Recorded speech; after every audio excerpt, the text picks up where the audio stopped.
Fine. That's good. That's good.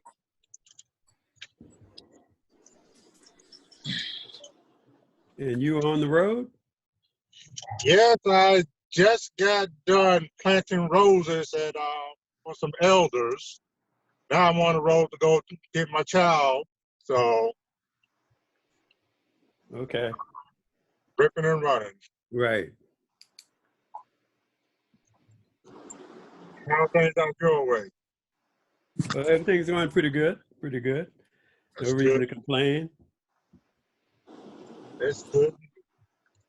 I think what I'm gonna do is pull over for at least 20 minutes. That way I can look at everybody. Right. Let's see, there's a Walmart up here. I'm gonna go to their parking lot.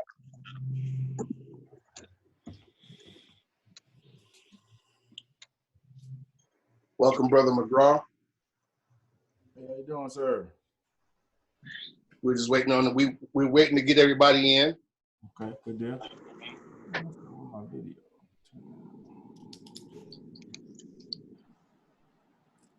Sending out these two.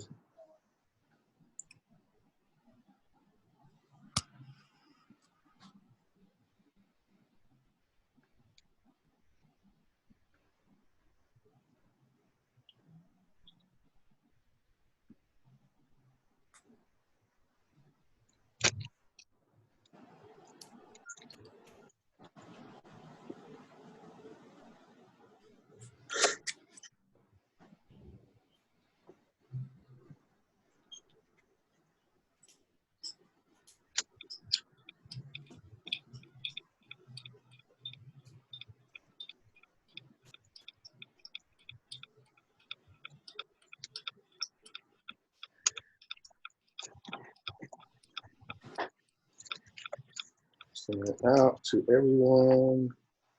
Again, I already sent it out, but I'm.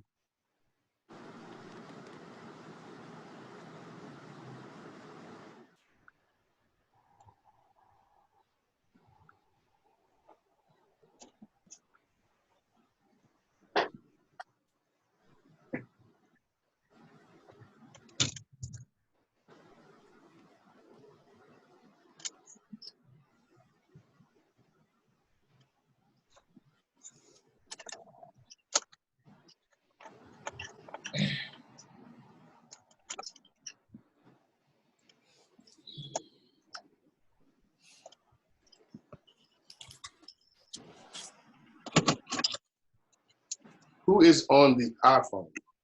Somebody's name is. Oh no, never mind. It's Cannon. Welcome, brother Cannon. Welcome. How y'all gentlemen doing? Pretty good, pretty good. And Yeah. oh yes, yes, Ghana. yes, Ghana. You send me? Greetings, my brother. Greetings, greetings.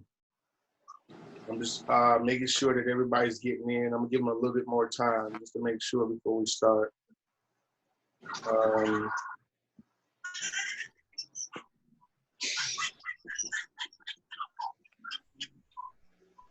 Richardson, how you doing, sir? I'm good, sir. How are you? All right. Last time I saw you, you were darker. It looked like you got a little lighter. I did.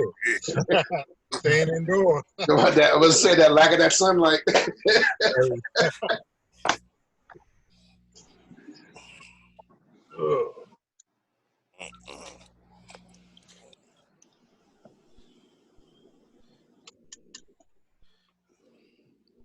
Everybody else, one moment.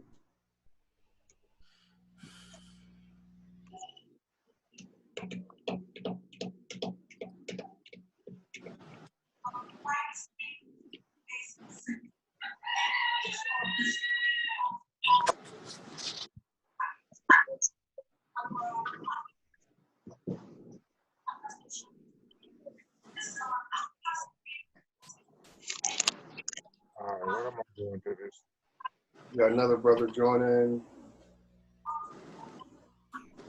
Who's Galaxy A20? Emmanuel Nelson?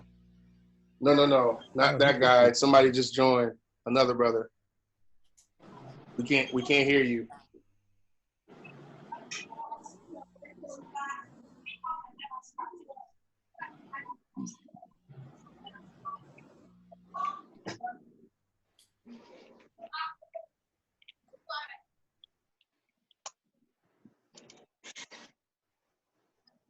A little bit more.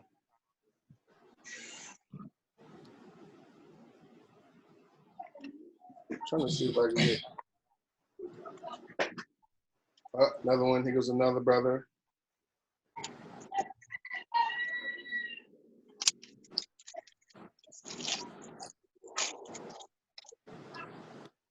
OIP30 Lite. Who's that? The Galaxy A20s. I don't know who that one is.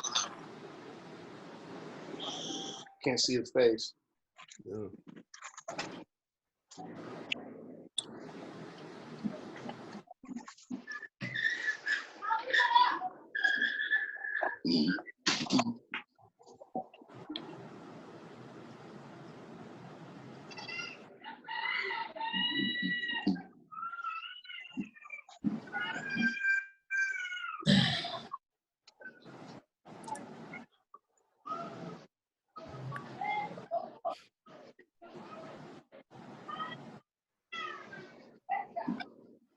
Mama.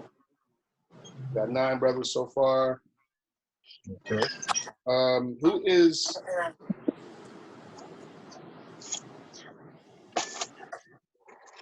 don't know who the OIP30 Lite. Brother Nelson. Yeah, hello. Do you know who the Galaxy A20s is? Yeah. That's Brother Collins Okay, from cool. Ghana. Yeah. Awesome. And what about the Hawaii P30 Lite? The video of the person hasn't actually come, so I can't Yeah. Okay. really tell. Yeah.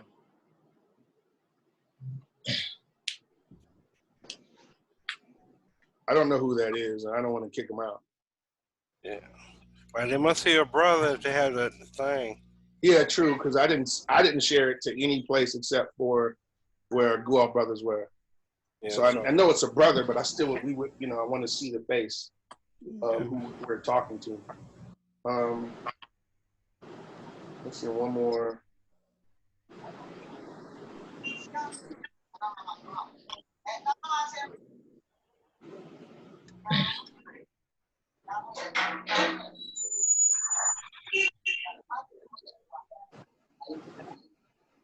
Hey.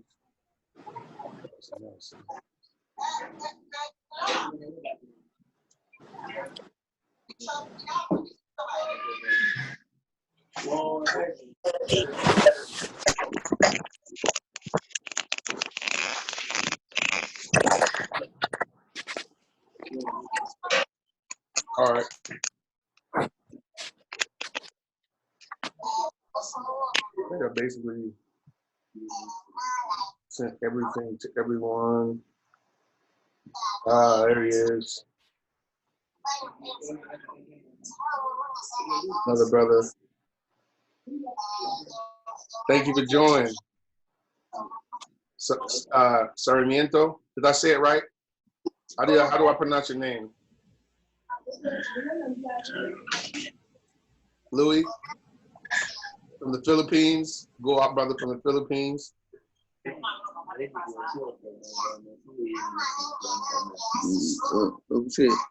meeting check Zoom meeting. Me person go out. I just said, okay,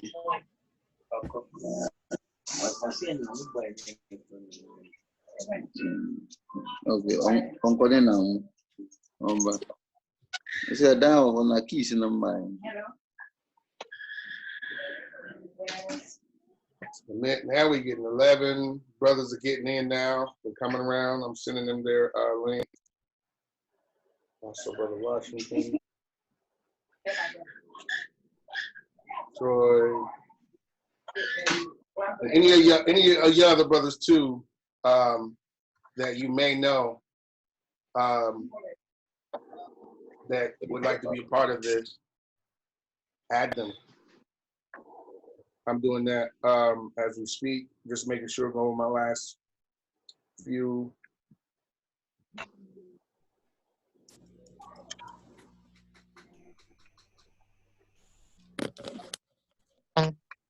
How's everybody doing? How's everybody doing? Yes. Hey, hello, Troy. Yes. Yeah. What's How you happening? doing? What's happening? All right, all right. Oh, y'all kind of, y'all keep going on. Kind of excuse me. I got y'all caught me in the store right quick, like so. It's all good. It's all good. I'm Just be listening though. right. Hey, we put you on mute whenever you say something. You know how to raise your hand and all that if you want to. But we got you. I think that's about it. That's 12 people so far. That's it. Who is that? And there's a woman. Is it a woman? Who's this woman? Yeah. There's a young lady in here. That's a sister. That's who? A sister. A sister? Oh, Yeah. she's Guwak as well. Yeah. I got you. What lodge is she in? Do we know? Who invited her, man? I'm just trying to figure it out. I did not know. Remember, some sisters are in other areas are a member of our fellows, so. Yeah, I understand. There's no stress. I know everybody on here except her. That's all I'm asking. I met them through passing and so forth.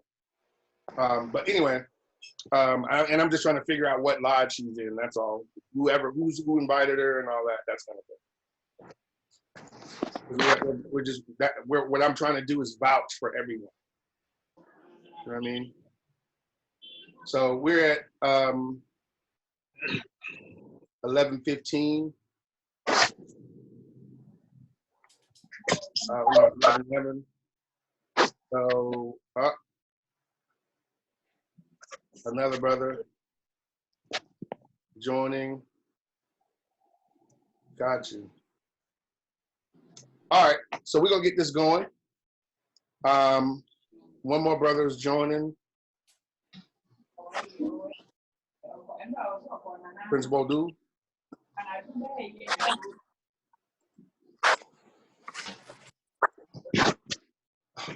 All right, I'm gonna go ahead and turn the start of this over to Brother Jeff Richardson, who is St. James's current Noble Grand, and out of St. James 1455 in Covington, Georgia. Okay, good afternoon, everyone. First and foremost, thank y'all for joining us. Greatly appreciate it. I appreciate Brother Feaster putting this together, and I greatly appreciate the community management allowing us to go forth with this. Keep it short. I hope that this leads to more and more interaction with each other, where we can learn about one another. And like Brother Feaster's vision is to host where everybody hosts a meeting once a month, where we all join in and pool resources and knowledge. So again, I'm keeping it short, Brother Feaster. It's your ball. Copy that. Thank you very much. Of course, the brothers that do know me and don't know me, my name is Brother Feaster, Demetrius Feaster. I'm gonna first turn it over. First, let me share my screen. We're gonna do the screen sharing thing so you can see what we're doing first.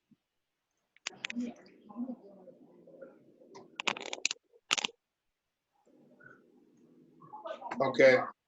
So, of course, this is the Independent Order of Odd Fellows. And I wanted to go over what our agenda is for today.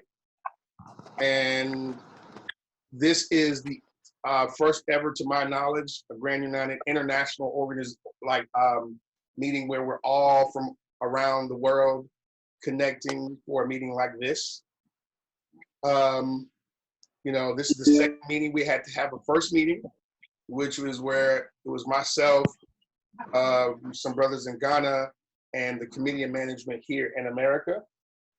And the purpose of this is to create fraternal relationships beyond the borders of every member involved in the order, to allow networking and a social awareness on a global scale, using fraternalism under friendship, love, and truth. This is only for the GUOF members. You have to be a Grand United Order of Odd Fellows to do this. Now, at this time, I was hoping that if somebody has an ode, I had initially had a prayer, but instead of being a prayer, since this is just a fraternal order, I was hoping that we could open with an ode. Does anybody know an ode?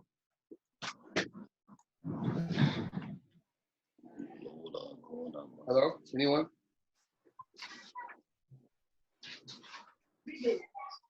No? Yes? I don't have one. So, hold on.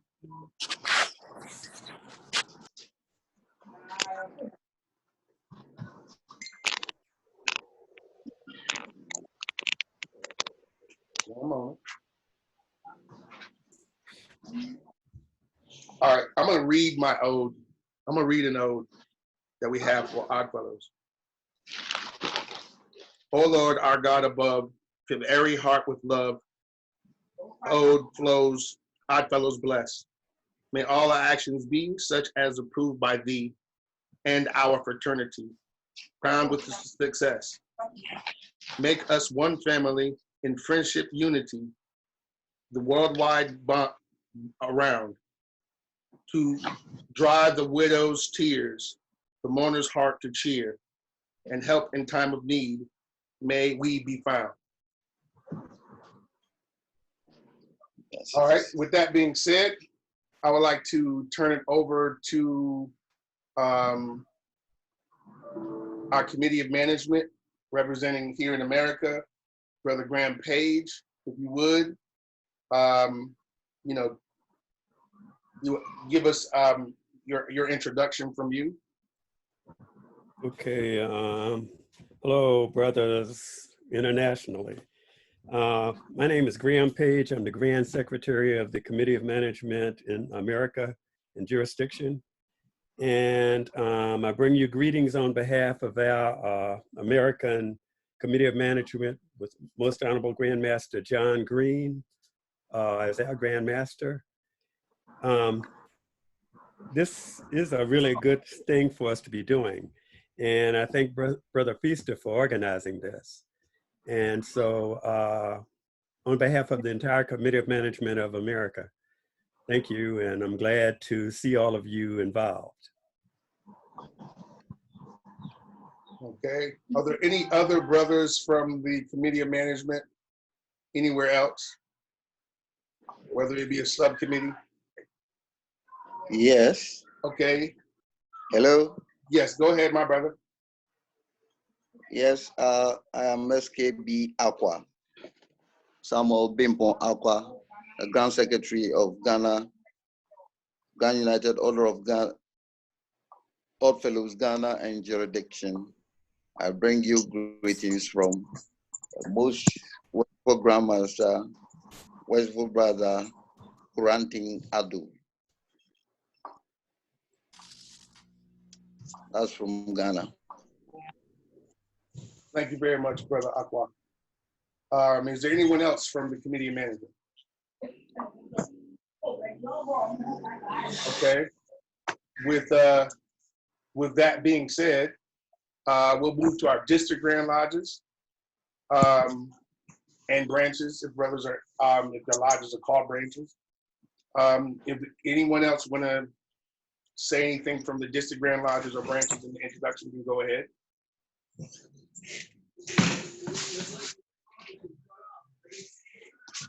Okay. Greetings, my name is Sean Cannon. I'm the District Grandmaster for the state of South Carolina, District Grand Lodge number 13. I greet you greetings from my district as well as district. Cool. Nice to meet y'all. Nice to meet y'all. Brother Richardson. Once again, I'm Brother Richardson. I'm District Grandmaster of 4th District number 18 jurisdiction of Georgia. I bring you greetings from the brothers here, and I am excited about this endeavor that we are embarking on. Nice to meet everyone. Okay.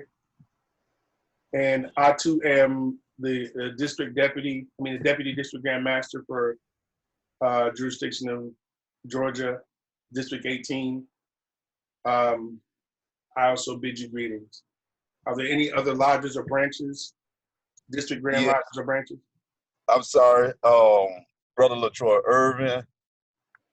Now, Brother Cannon, you gonna have to help me out with this title because I haven't really. Well, he's from Florence Lodge 2212. He's out of the state of Florida, Jacksonville, Florida. Brother, he works with us on our district grand lodge with our social services as a social services director. Copy that. Copy that. All right. And with that being said, we're gonna, if we could, now we're gonna move into the brothers. We've gotten that out of the way. Whoever wants to introduce themselves, kind of, you know, you can go and do that now as well. Let's start with Brother Louis in the Philippines. Hello, greetings from the Philippines.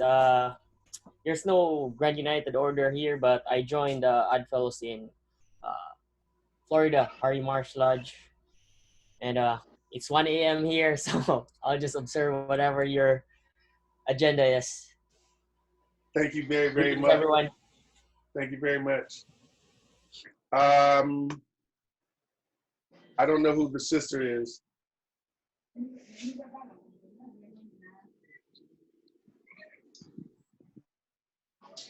Can you introduce yourself? I'm going down the row.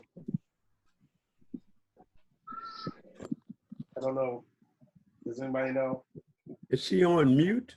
I unmuted her. Oh.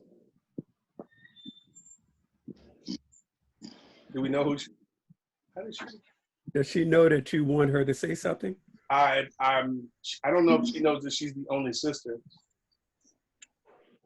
Hello, are you talking to me? Yes, you are the only sister in the room.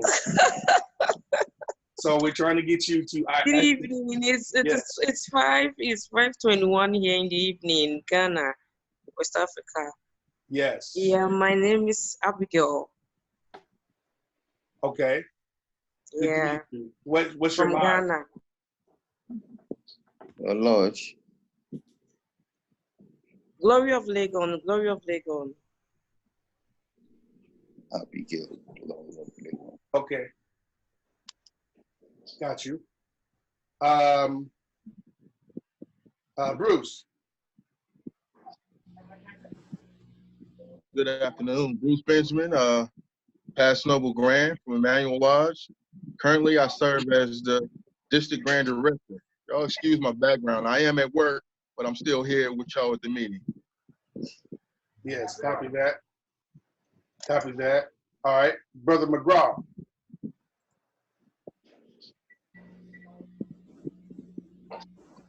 Good afternoon, here in Little Rock, Arkansas. My name's Mark McGraw, and I'm a member of Florence Lodge 2212, and it's definitely glad to be amongst the brothers, sisters of this order.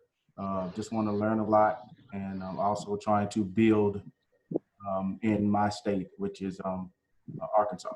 So glad to be here, definitely. Copy that. We already, your brother Irvin went, Cannon went. There's another brother. I don't know the other brother. I believe he's from Ghana. Right after Cannon, if you look at it, put it this way: if you haven't said anything, you can go ahead and start introducing yourself. Brother Harris. Yeah, Brother Harris. Oh, I spoke to Brother Harris, District Deputy, 13th District, North of South Carolina. Yeah, just good evening. Copy that. Okay, good evening. Getting out of church. Copy that. Copy that. And who else we have? There's another brother from Ghana.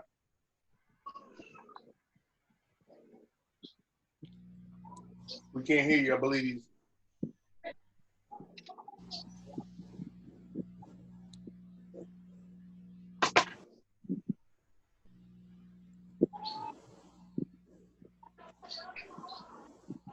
Who we at? Brother Prince Baldo. Prince Boadu. Baldo. Forget my English accent. I'm sorry.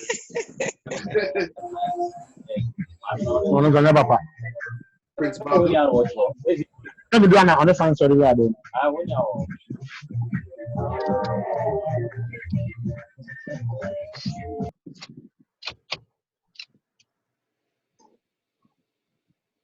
Okay. At this time, is there any other brother that would like to introduce themselves?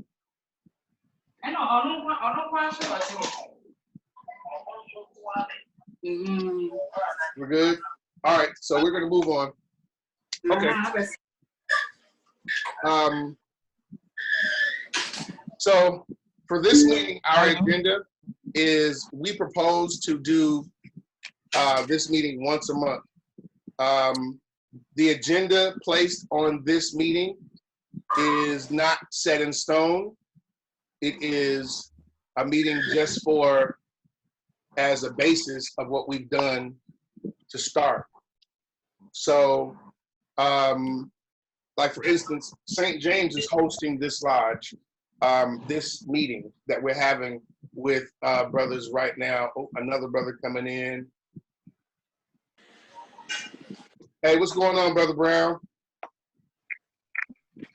You there? Did he just flipped out? No, he's there. Hey, Brother Brown, real quick. Hey, introduce yourself real quick, Brother Brown. Oh yeah, District Grand Secretary Charles Brown. Oh yeah. For District number 13. Yes, District 13, Wayland Lodge, 1339. Copy that. Copy that. All right, and so as number one says, we're proposed to happen once a month when we get together from around the world. Right now, St. James 1455 is hosting it. So we would love to throw the football or the baseball across the ocean and land in Ghana, because like I kind of came up with the idea, but Brother Nelson, did you introduce yourself, Brother Nelson?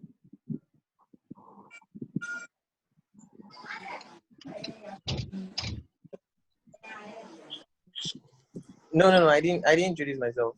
Okay. Yeah, okay. So myself and Brother Nelson, and what's your lodge, Brother Nelson? Land of the Living Lodge, number 3324, Salt Pond, Ghana. Copy that. Awesome. So Brother Nelson and I have been working, he's been working on that side of the coast, on that side of the planet with him connecting with the brothers in Africa, more so in Ghana. And he's been doing his due diligence trying to connect us with Nigeria. If anybody has any connection with Nigeria and their whole district or whatever, that would be awesome if we connect with them too as well. So once a month, any time of the day, anytime, whatever day works for, that's unique, I propose that we get together this way and connect socially as we're doing this now. One thing we like to talk about next is what are some things that you've done in your community that have reflected Odd Fellowship. if it's in your community or if it's just with your brothers or whatever it is. What's some things that you've done? Anyone?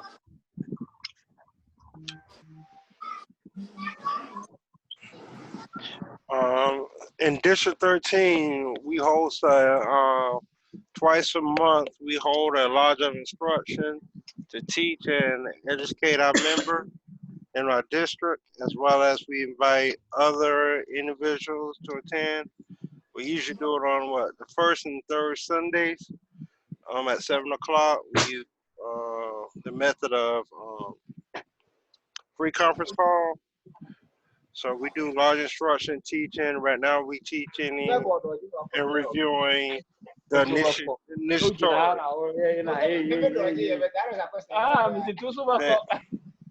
So we doing do that twice a month. We also run the largest GORF website, which is gorf.org.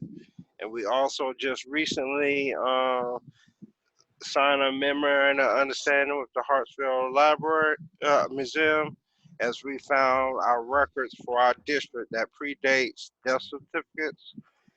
We have member applications from as early as the late 1800s to 1970 something. So we have formed a partnership, and we're working on a gala right now for our coming out, as well as we're working on several other projects concerning this as well. Copy that. Okay. Anyone else?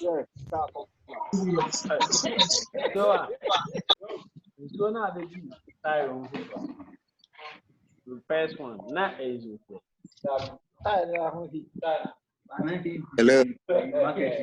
Yes, go ahead, my brother.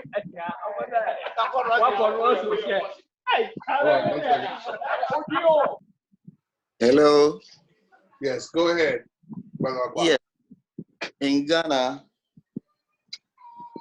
during the pre-season of the COVID, most of the lodges in the jurisdiction hold monthly meetings,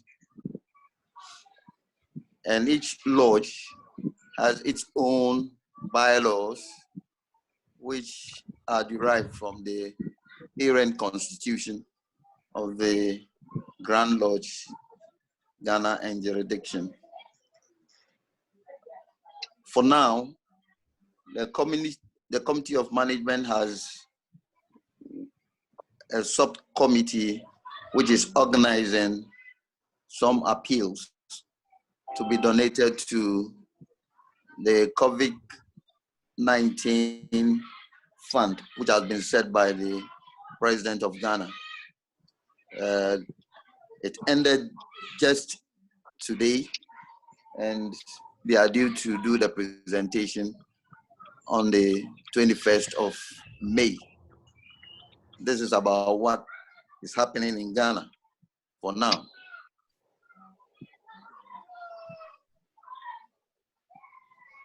I am done. Awesome, awesome, awesome. Anybody else?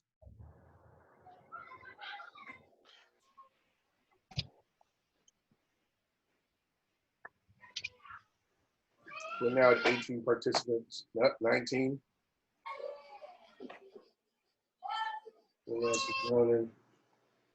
Okay, that's awesome. So next thing that I'd like to discuss, moving on, is I would like to discuss some of the history of your order, of your lodges, if you know it. For instance, St. James Lodge was the first lodge here in Atlanta or in Georgia. I forget the date. I don't know why I had it in my brain. It's usually on the tip of my tongue, but I forget the actual date. But I know that a group of brothers traveled from I want to say Philadelphia, to come down here to help establish a lodge, which was St. James, and it grew to 100 members before those members then went out and created lodges in Atlanta. And I know that Atlanta was, like, at its time, it was probably the richest jurisdiction of its time during the Reconstruction post-slavery. One second, let me hit mute. All right, we're gonna do all mute. Once when you wanna talk, just go ahead and you can unmute yourself once when that happens.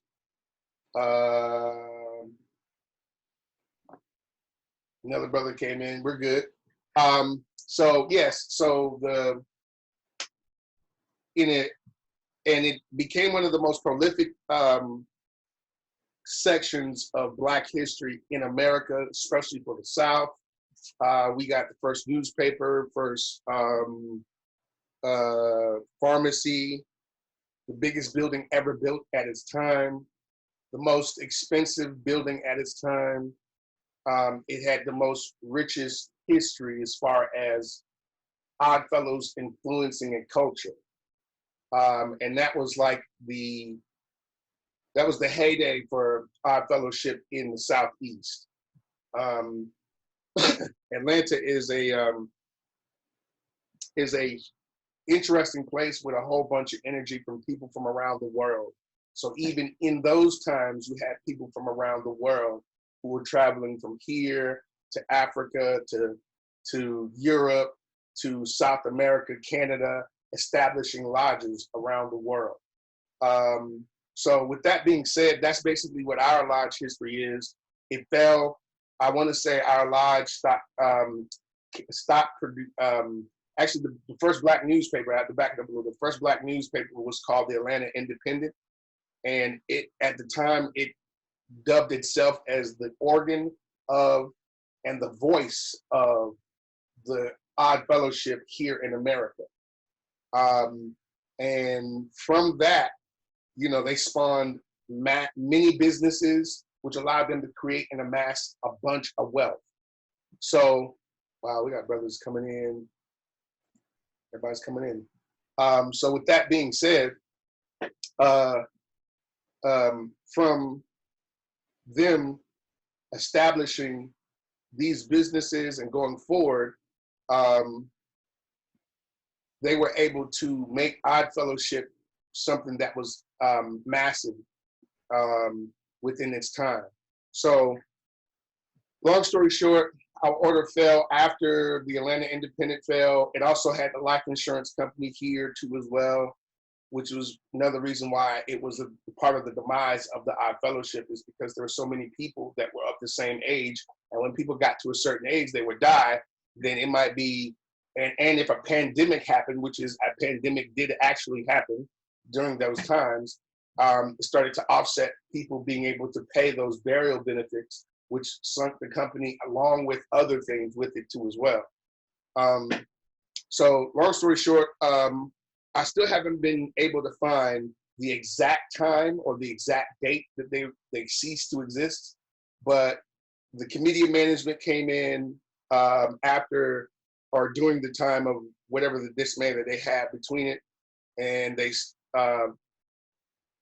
appointed people to take over. They sold off property because the order basically dispersed and everybody joined other orders at the time, because it has such a movement and it was such an organ here in Georgia that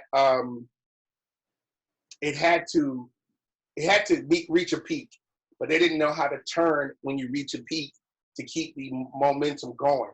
So basically it killed itself. It imploded, basically, the order here. And so it lay dormant since, I want to say, like functioning as a district, I want to say the 40s, like functioning as a real district. It might even been the 50s, I really don't know. But our organization, the St. James, we activated it 2 years ago here in Covington. And so we're working to put together more lodges. We have another lodges that's coming on the book, Atlanta Lodge, which will be soon after. We have the brothers, we just had a pandemic. And so once when everybody's getting back to it, we'll have another lodge, Atlanta Lodge, 54, 56, and that was in 1889. It was originally constituted. So that's basically our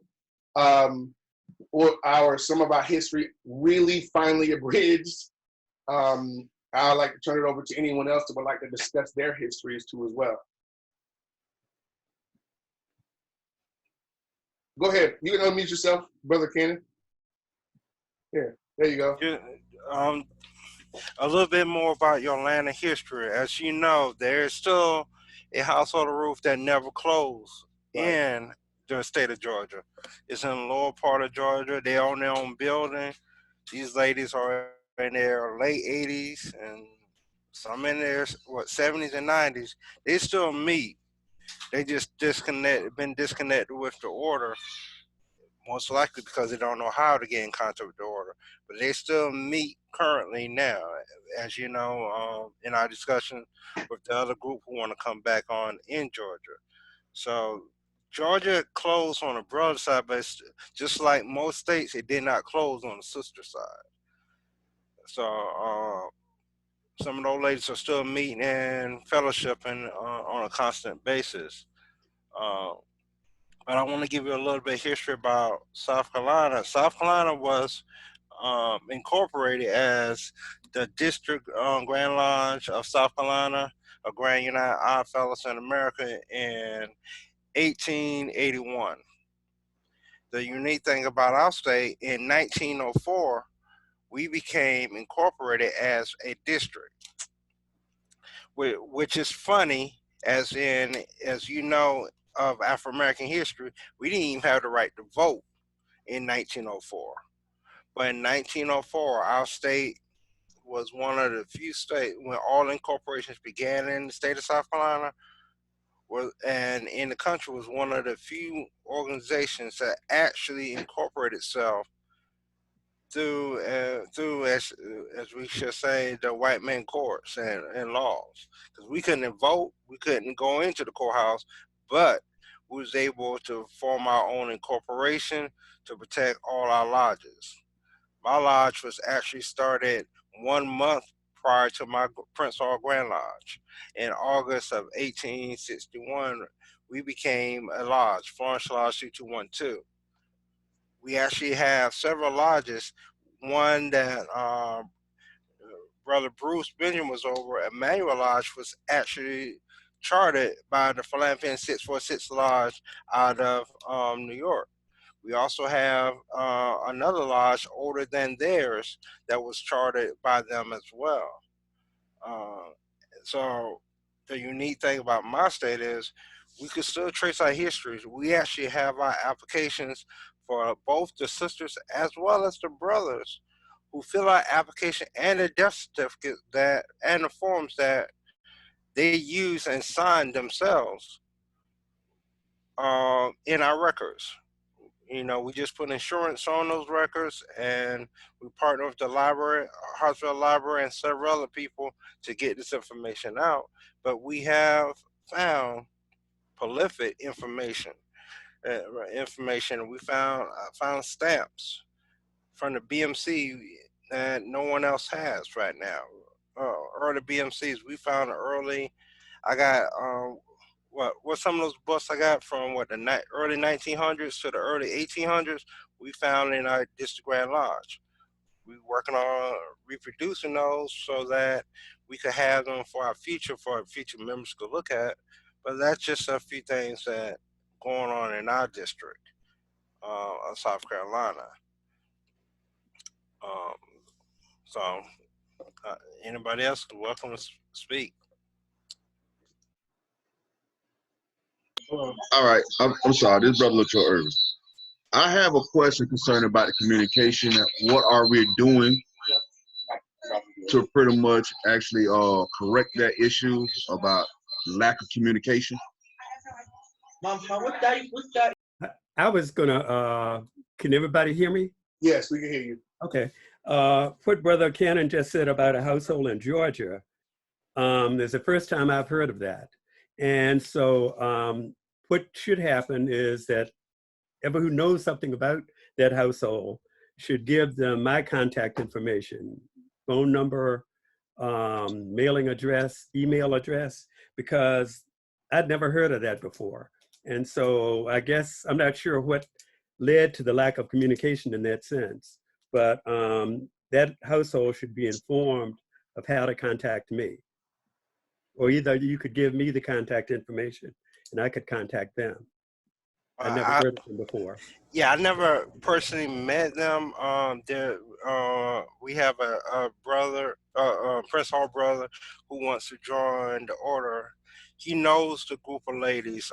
Brother Feaster and I spoke to him on several occasions, and he's the one who informed us that the ladies been in existence. They just haven't had no guidance. I'm not sure what their status is. I know they ain't financial, but the household never closed in Georgia.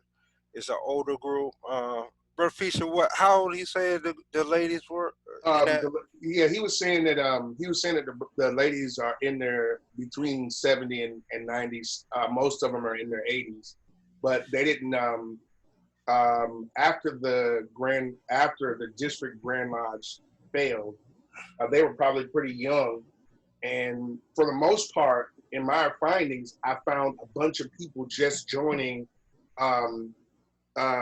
either the Masons or they were joined. There's the Tabor that was around.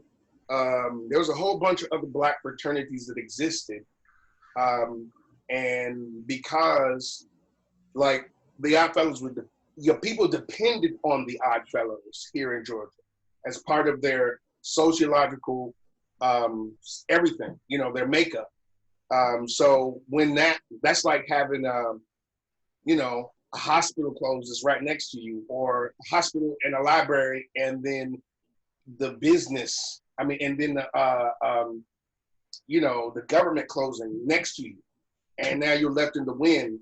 So those ladies that are, whoever they are, we never spoke to them directly. It's through a candidate. And so that's the reason why we're trying to, hopefully once when this stuff gets done, we can bring this brother in, and then, because he'll basically have a lodge, like an actual lodge where they can go to that is not a shared lodge. In most cases here, you'll find brothers who are in Odd Fellows, they're meeting in a lodge that's for another organization. For instance, most commonly, a Masonic lodge. And then the Odd Fellows meet within that lodge. So, but this particular group of ladies represent an Odd Fellow unique lodge. So you go in it. Yeah, House Hold of Ruth, that they meet within a Odd Fellows lodge. So, Secretary Page. Yes. I'm sorry, Brother Feaster. We was informed of the sisters a couple months ago when the House Hold of Ruth here had a consecration with Sister Doreen and Joanne Kane. Mm-hmm. We were told that there is some sisters, they actually in their 90s, and they still do meet. We were going to try to find out who they were and where they were, but then we all got locked down due to this COVID-19. If you like, I can work with Brother Cannon, Brother Feaster, and the candidate, to get in contact with them ASAP, because if they are in their upper 80s and 90s, then we need to get in contact with them ASAP. It's not like they have more days behind them than they have in front of them. Yeah. Right. Yeah, so it would really be important for them to contact me. Because with the question before about communication with the committee of management, I usually try to do that through email and ask the district grandmasters and the district most noble governors to spread the information out. And if any of the brothers who are online right now, if you don't have my email link that I use to send out information about the lodges, you could contact me and I could put you on my mailing list. But it would really be important to find out about that household in Georgia, because again, the only household that I know in Georgia would be the one near Covington that was just reorganized in January. Right. Right. Okay. So with that being said, we are definitely going to reach out to them as soon as everything gets a little bit better, and we can, because I want to go back with the candidate and then have something to say, hey, we're going to meet this time. And then when I like to do face to face because it lasts long, it's a lasting impression. Mm-hmm. So we'll definitely do that. Okay. Without a doubt. Is there any other brothers here that would like to share any of their lodge history or? Well, here in Virginia, I haven't been able to do a whole lot of research right off today anyway, but I know that the earliest lodge, one of the earliest lodges in Virginia was started in Portsmouth in 1866. And that was right after the Civil War. Yeah. So to have a lodge, a fraternal organization right after the Civil War would really, really be important. And my lodge, Sons of Esmond, was started in 1907. So we were pretty far behind that first lodge in Portsmouth. But in the 1930s, Virginia, if you are familiar with Virginia at all, most African Americans in Virginia live from Richmond toward Tidewater. But in the 1930s, we had probably about 30,000 members of the order here in Virginia. And quite a few of them lived like west of the Blue Ridge Mountains. So they'd be living in areas that would be overwhelmingly white, but yet we had lodges throughout that part of the state. And all of those brothers and sisters, the lodges have become inactive. But that would still be something that was really pretty important and pretty historic, that in this state we had that many members and lodges were spread throughout the state. And Brother Page, Yes. on Grandmaster Page, there's several other interesting facts about your state. Mm-hmm. In your state, y'all have there's a burial ground that's just for our fellows. The property is still titled to the lodge that was originally founded, as well as there's a building across the street where they used to meet. There's no brothers there now. The church uses it, and some church maybe got the deed, but I think it's still in. The lady said that it still is in the brothers, the lodge name, but y'all, in one of your towns, there's a Oddfellow cemetery with a lot of graves, as well as for graves for household as well as Oddfellows. Okay. And did you find out about that through Virginia Tech in Blacksburg? No, I met the lady and we did an article on my website about that, about her grandfather who was a member. Mm-hmm. So she actually gonna be sending me a copy of the deed and all that, just to show me the history of it. I did talk to Brother Osborne about it one time. He spoke to the lady, I think, one time, but I found her and contact her as well. Okay. And but a little known fact is that the Grand United Oddfellows own 2 cemeteries in North Carolina, both of them in disrepair, very bad. There's one group, it's a group in Winston-Salem. It's a lodge in Winston-Salem. They also have a separate nonprofit, Go Off and Friends, where they clean up they work every month, once a month, and they clean up the cemetery that they're partnering up and working with the city that they're a part of. They also have a big group once a year come in and help clean up. It's still in very disrepair, but it's getting better. So they clean up a lot of graves. There's also another graveyard that's Oddfellows near Charlotte, Kingston, isn't it? Where I think it's Brother Fisher, isn't that other graveyard? It's in Kingston, near Kingston. It's I believe still so. unclaimed. It's Yeah. still unclaimed by any group. So Kingston's up the East Coast up there, further up Kingston is the north. Rocky Mountain. yeah. Yeah. So, the group that used to have the lodge, that they're still around. They also ran the past Grandmaster Council there. They still have their charters. They're just not functioning because a lot they lost communication with the orders. So the Kingston group, they're still around. They just don't associate with the district there. But to let you know, also the Winston-Salem Lodge, they need help bad. Most of the members only have 3 degrees, so they can't bring in no other members to keep it going. And most of the brothers were in their 80s, I think you said, when we had a conversation. They're in their 80s, and they looking for help in being able to get degrees so they could bring in other people, as well as assistance from the committee, either committee manager or anybody who wants to help them preserve the graveyard. A housing development did take over part of the graveyard, unbeknownst to them. So they did a legal seizure. They just bulldozed and took over part of it and built condominiums on it. But they're trying to fight that battle right now by themselves because they just took it over and didn't talk to them. And they still own the title.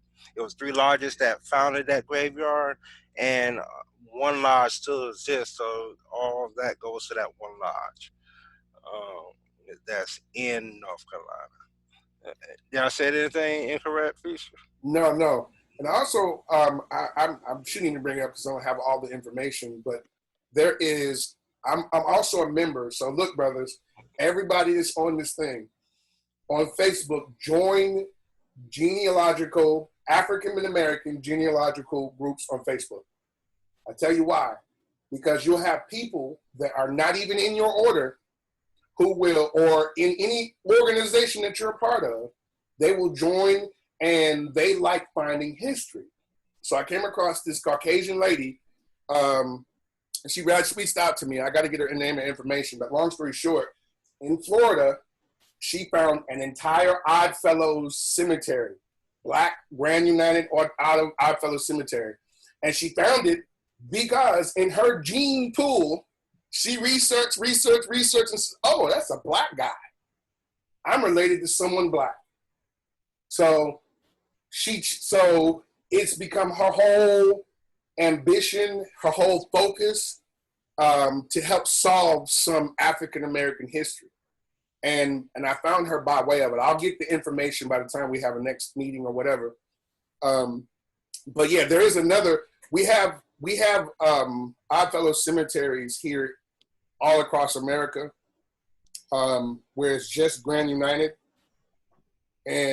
or Grand United, actually it'll be like this. In America, it's Grand United Order of Oddfellows, Prince Hall Masons, and Knights of Pythias.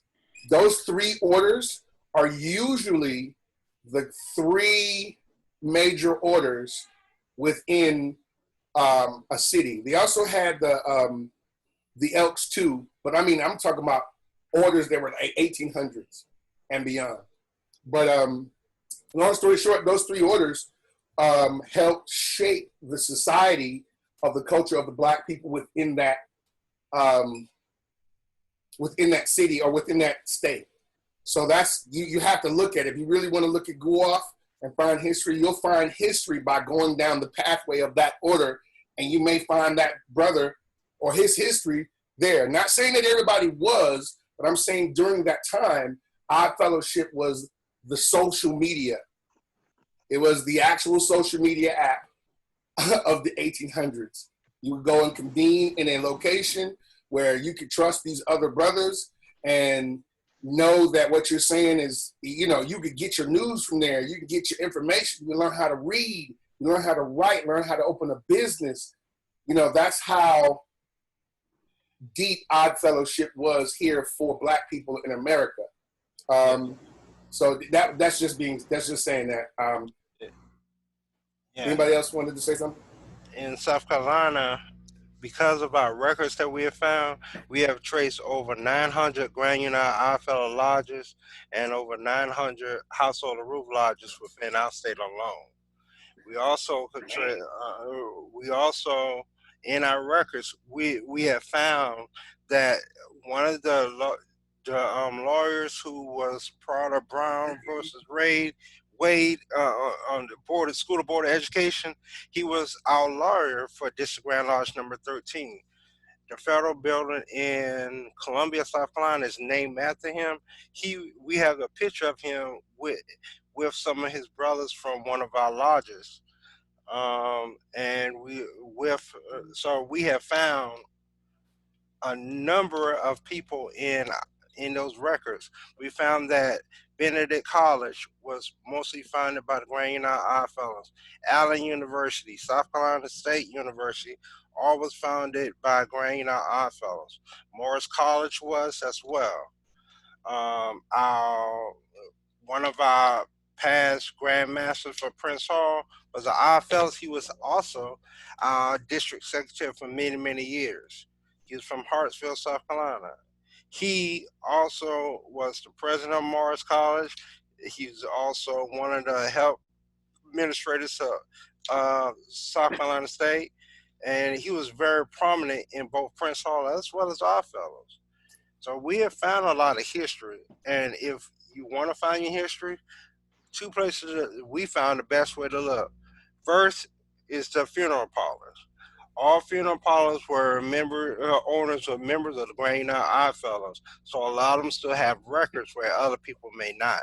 So that was the first place. But due to the fact that we found our records, we have records that could trace most genealogical Afro-Americans in the state of South Carolina. So we formed the Grand United Historical Commission, where we work with civilians and the order, and we just did the first phase, which is moving it to a secure place for the records when they get damaged. Our next phase is the commission is working with several universities and the producer, one of the directors for the ETV network, they're gonna be working with us as well as several state officials, the congressmen and senators. We're gonna promote this, and we're about to have an impartial. Okay. We having an impartial committee set up as well to do a assessment of the history and the knowledge of it, and then we're going to break it up into different phases. When it does happen, hopefully Brother Fisher, if we could get him to bring his camera to document it, because it's going to be a historical moment once we present it, especially with the name, who's who on that list. So that's just some of the stuff that we're doing in South Carolina. But I also want to let you know the building that we had our records in is a National Historical Landmark that we're going to be working with. It was called the First Color Presbyterian Church of Hartsville, which was a Black organization that was founded in the late 1800s, and it's still in the same building. So we're working on getting a marker for that, as well as renovating and preserving. We got to take care of some other stuff, but we found we have a lot of history. Every state has just as much history. I'm not sure about their records because a lot of records got destroyed. We were just lucky and blessed to trip over them and be able to present this to the masses. To add on that, I've been finding a lot of little points and nuggets here for the state of Florida, especially within our jurisdiction up under the Most Worshipful Union Grand Lodge. I've picked up on some names, key players here in the state of Florida that actually sat in some high seats within the Grand United Order. So what I've been utilizing as far as that, old newspapers, even ancestry. So those are stuff I actually have been tapping into a little bit more as long as some of these HBC college websites, as well as far as the bookstore, finding the keys in there, so getting books in there. So I've been finding a lot of history, a couple key things within Jacksonville. I do know there was a lodge here for the state of Jacksonville that a couple of our grand officers was actually a member of. It's very interesting. Yes. You also find history. I went to Emory. So you go to schools, colleges that have, like if they were in the 1800s, that's beautiful. Because more than likely they'll have an institutional way of collecting all history. What do you call it? Emory, they purchase estates, like historical estates of prominent people. And they also now recently, because of the understanding of how important Black history is in America, they have a whole floor dedicated just to that. So I've actually found in Emory, you can check them out, you can touch them, they're brittle. I found some stuff that was written by somebody who was a slave 10 years before that. And now he's a doctor, and he's also a secretary of his lodge, writing fluently about the practices within the lodge, which is impressive. So if you go and look at the historical parts of your college, like a big college that has money, more than likely some of our stuff is in there. Whatever state you're in, just remember that. You can go get that, and then it'll like I went there. You see, I work for myself, so that room opens up from 9 in the morning to 5 in the afternoon, and then it closes, and they bring the stuff out on carts and they lay it out in front of you. Like you can't go get it off the shelf. I've seen House Hold of Ruth stuff. I've seen, awards, all kinds of books, papers. I had something written about Peter Ogden with communication from the Committee of Management. Like it was totally amazing at the amount of work that Black people put into the order back during the times, during Reconstruction. Is there anyone else? Okay, so piggybacking on that, one of the large universities here in Virginia is Virginia Tech. And they are in Blacksburg, Virginia, which has a relatively small African-American population. But there was a lodge that was in Blacksburg, and that lodge became inactive. And somehow or another, either the family of some of the members or somehow or another, Virginia Tech ended up with a lot of the papers from that lodge. So I think they have really preserved the large building, turned it into a small museum. And I think they also have quite a few of the papers. I haven't been able to go there because Virginia Tech is maybe about 150 miles from here. So I haven't been able to visit them. But they have a really large collection of the lodge that once existed in Blacksburg. And that's for the Grand United? Yeah. Right. Oh my God. Right, I know. And that was just so shocking that they found it. That's amazing. Yeah. In Atlanta, man, they closed. So on Auburn Avenue was like the Black mecca of showing the rest of the world that we are not savages. That's really what it was, because we were slaves before this. So on Auburn Avenue, it used to be riddled with buildings built by Black organizations, especially the Oddfellows. Oddfellows didn't just own the Oddfellows building in downtown Atlanta, which still stands. They owned the building across the street, building this way, down that way. They owned all kinds of buildings, but that has since then been torn down or purchased by Georgia Tech or Georgia State. And then now you type in the address, you go there, look, it's a class. It's a classroom. You know what I mean? It's just, but so the time is of the essence, brothers, within your own jurisdictions and your own grand lodges and areas. is to go look at your history. You being an odd fellow, you may go into like just like Brother Cannon did. Brother Cannon went into a building as a church, and they found their district Grand Lodge records. That's mind blowing. You just walk into a building that is not even identified any longer as a Grand United anything, and then you go make a left and turn, wherever it is, and you find the whole history. So I'm saying to each and every one of you brothers that I promise you, because of the economical imprint that the Guaf has made around the world, there are buildings, there are records. There's probably even accounts. Well, just on that note of buildings, right now we have traced there about $800,000 worth of property still in our district name. We have to go and do the legal part, but we found lodges and buildings still in the district name of over $800,000 in property.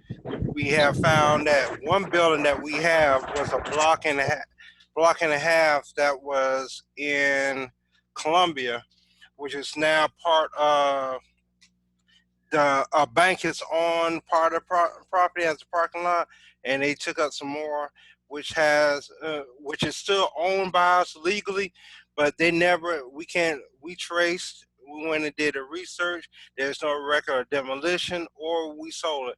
We have the copy of the original deed, as well as the city of Columbia has the original deed, but it was never tore down. And we have agreement from the city of Columbia, our building could never be tore down or charged taxes as long as we was a member of it was a Grand United Oddfellow building. So how it got tore down, don't know.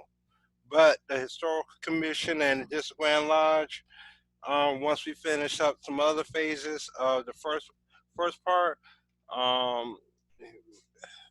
the lady from the Historical Commission, which is, she's not a member of the household, but she's the co-chair of the Historical Commission on the civilian side. She's going to help us with some lawyers. We're going to do some pro bono work for us to help us get this. And that property alone is over $1 million. Just that one big property. We have found houses and stuff in our name over 500,000. We know their street address. We know the EIN number. We just take in one step at a time. So don't think because your district may not be operating, you don't have no money. You might not have no physical money, but you may have property that's still in your district name. But we found that we have accounts that was all over the state of South Carolina that banks just changed their names. We know the bank name and account number. We know the old incorporation, the 501c number that we have to trace, but all that takes time. To be an odd fellow right now, it's going to take a few things: dedication, time, and your money, because we ain't got no money. So it's going to take all the three of those things. And more important, your dedication and commitment to doing the work. Because the work ain't easy, and it's definitely not quick. Thanks. Okay. History is always one of them things that everybody talks about. It always is, it carries a lot. I'll say this one last thing too about that history is that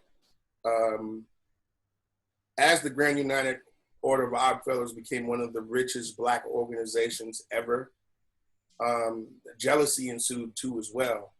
People were jealous that the Odd Fellows, because one thing the Odd Fellows used to do was, instead of me being an Odd Fellow, coming to your place and having to walk around the back and use the colored room, colored restaurant toilet, and the colored water fountain, well, we would just go build an entire restaurant in our area instead of coming to your area.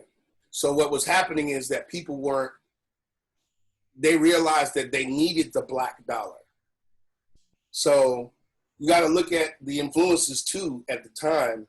I mean, just because we were freed doesn't mean that we got those rights back. We just decided to do it within our own macrocosm, our own macrocosm. And then inside of our microcosm of that macrocosm, we were able to develop our own social practices and develop and support ourselves. Now, our fellowship allows us to do what we need to do and commune and convene together as people in a fraternal way.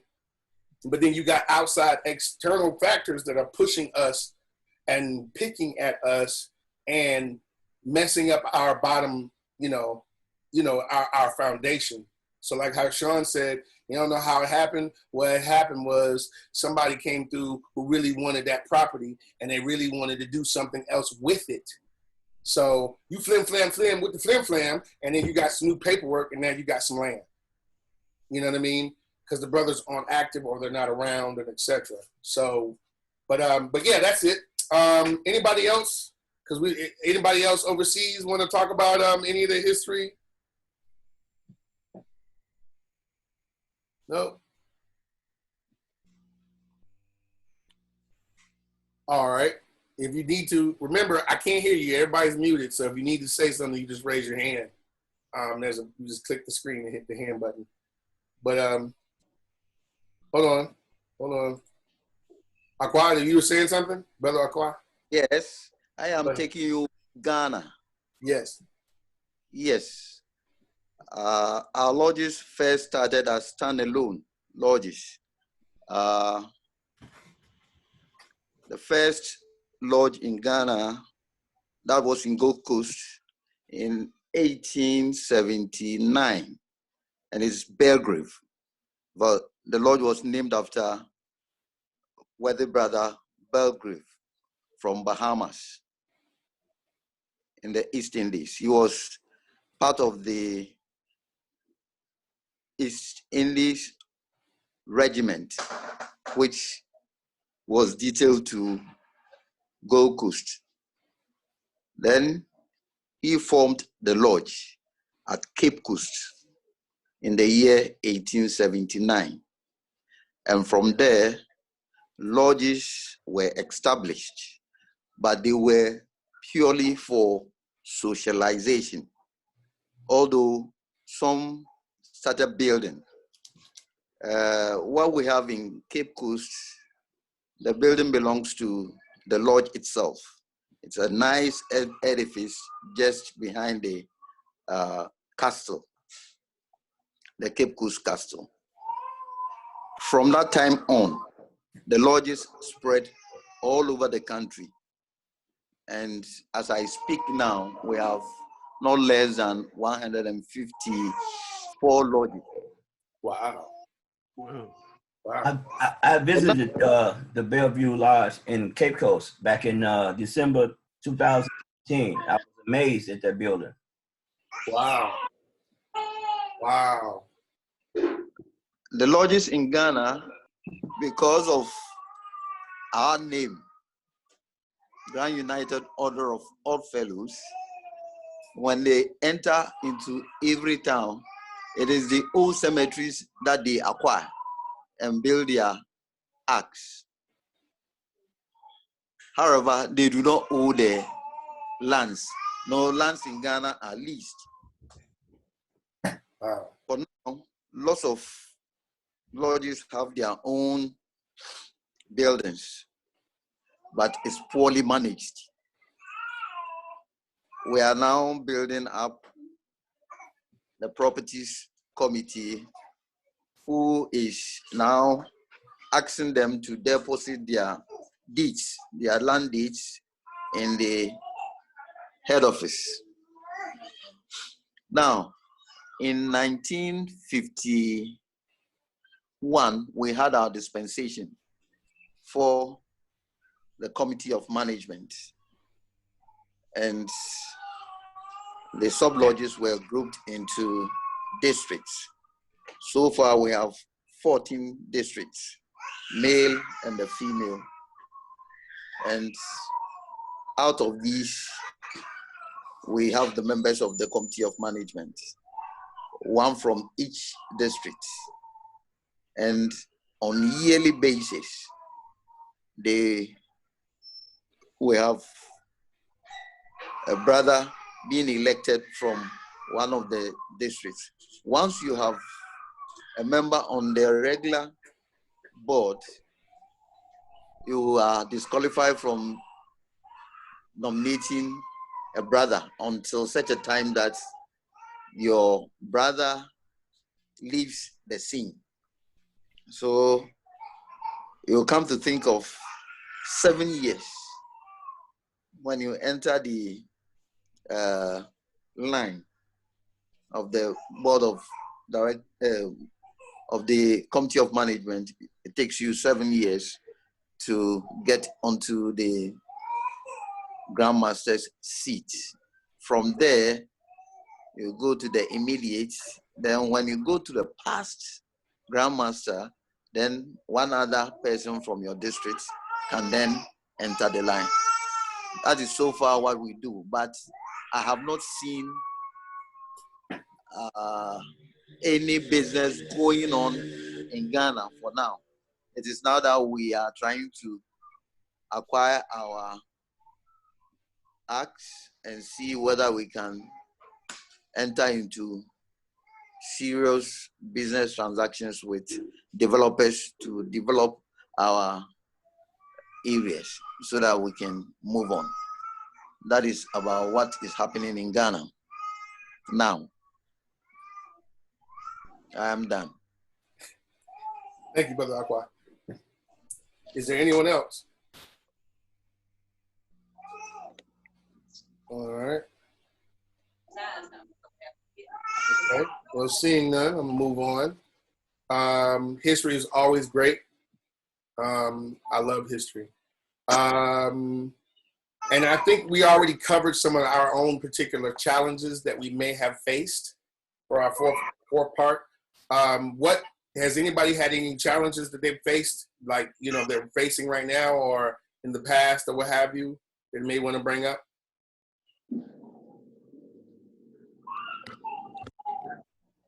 None for, well, here in Georgia, I'll just bring that one up. For us, it's just education and getting people to really understand what Odd Fellowship is and how it functions, and its importance here in the Black community in America, not just Georgia, but how prevalent and important it was for the culture of Black people in America. So that's what we're faced is, as far as that is the challenges, to getting the people to come around to see, to getting the sisters to come around and see about the HHR and all that, whatever. So that's basically what we have. Moving on, do you have past Grandmaster councils in your area? That's my next question. Yes. Ghana has. Ghana has. You have how many? The past Grandmasters Council, we have 14. 14? Oh my God. 14. They have 14 districts. Yeah, we have 14 districts. We have 14 past Grandmasters Councils. Wow, and they're very active, I'm sure. Wow, that's awesome.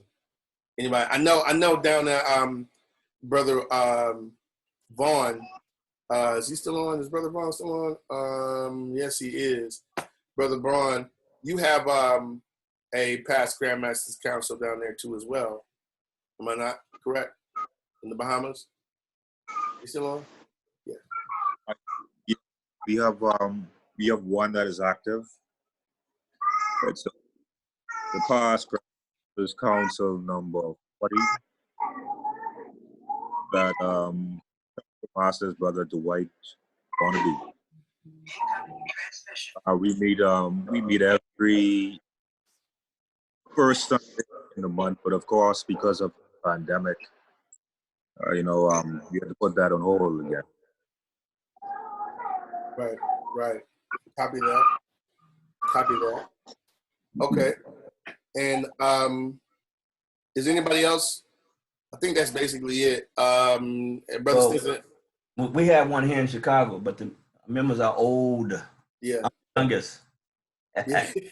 There's two, and there's There's one in Washington, there's one, but the main one that's in America is Virginia. The Washington one is still lacking some people as well.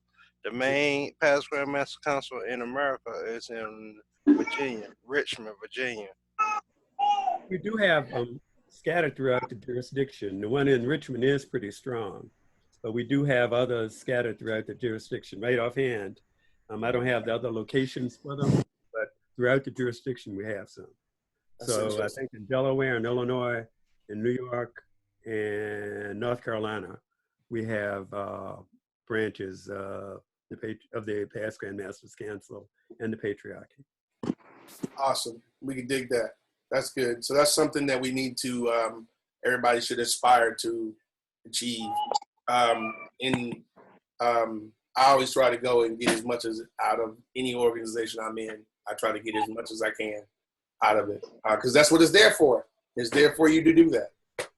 Yeah, in South Carolina, just like Georgia, we have issue with education. So we do large instruction, which you're a part of, but Right. we teach different things from degree work and the understanding of how to become an Odd Fellows, how to carry yourself as an Odd Fellow.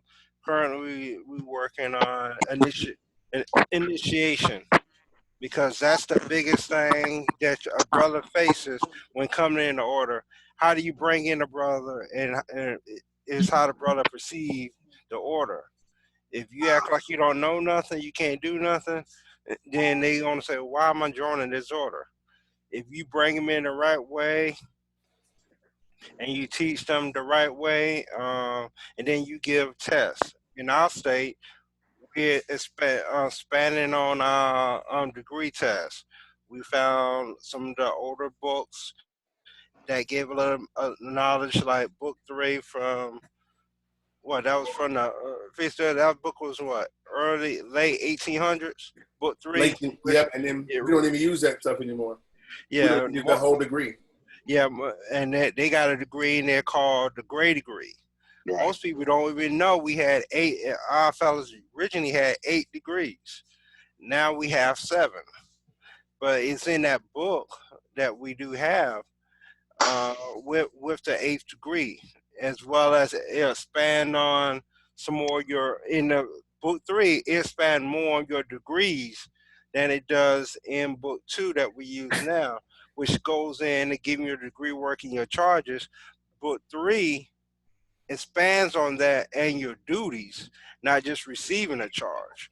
And so we use that and teach that, and we do our instruction like on this, but we use free conference, and our calls usually last about 2 hours, because people asking questions. We have people from Washington to Virginia to all the way to Louisiana and Texas getting on the call, asking questions, learning.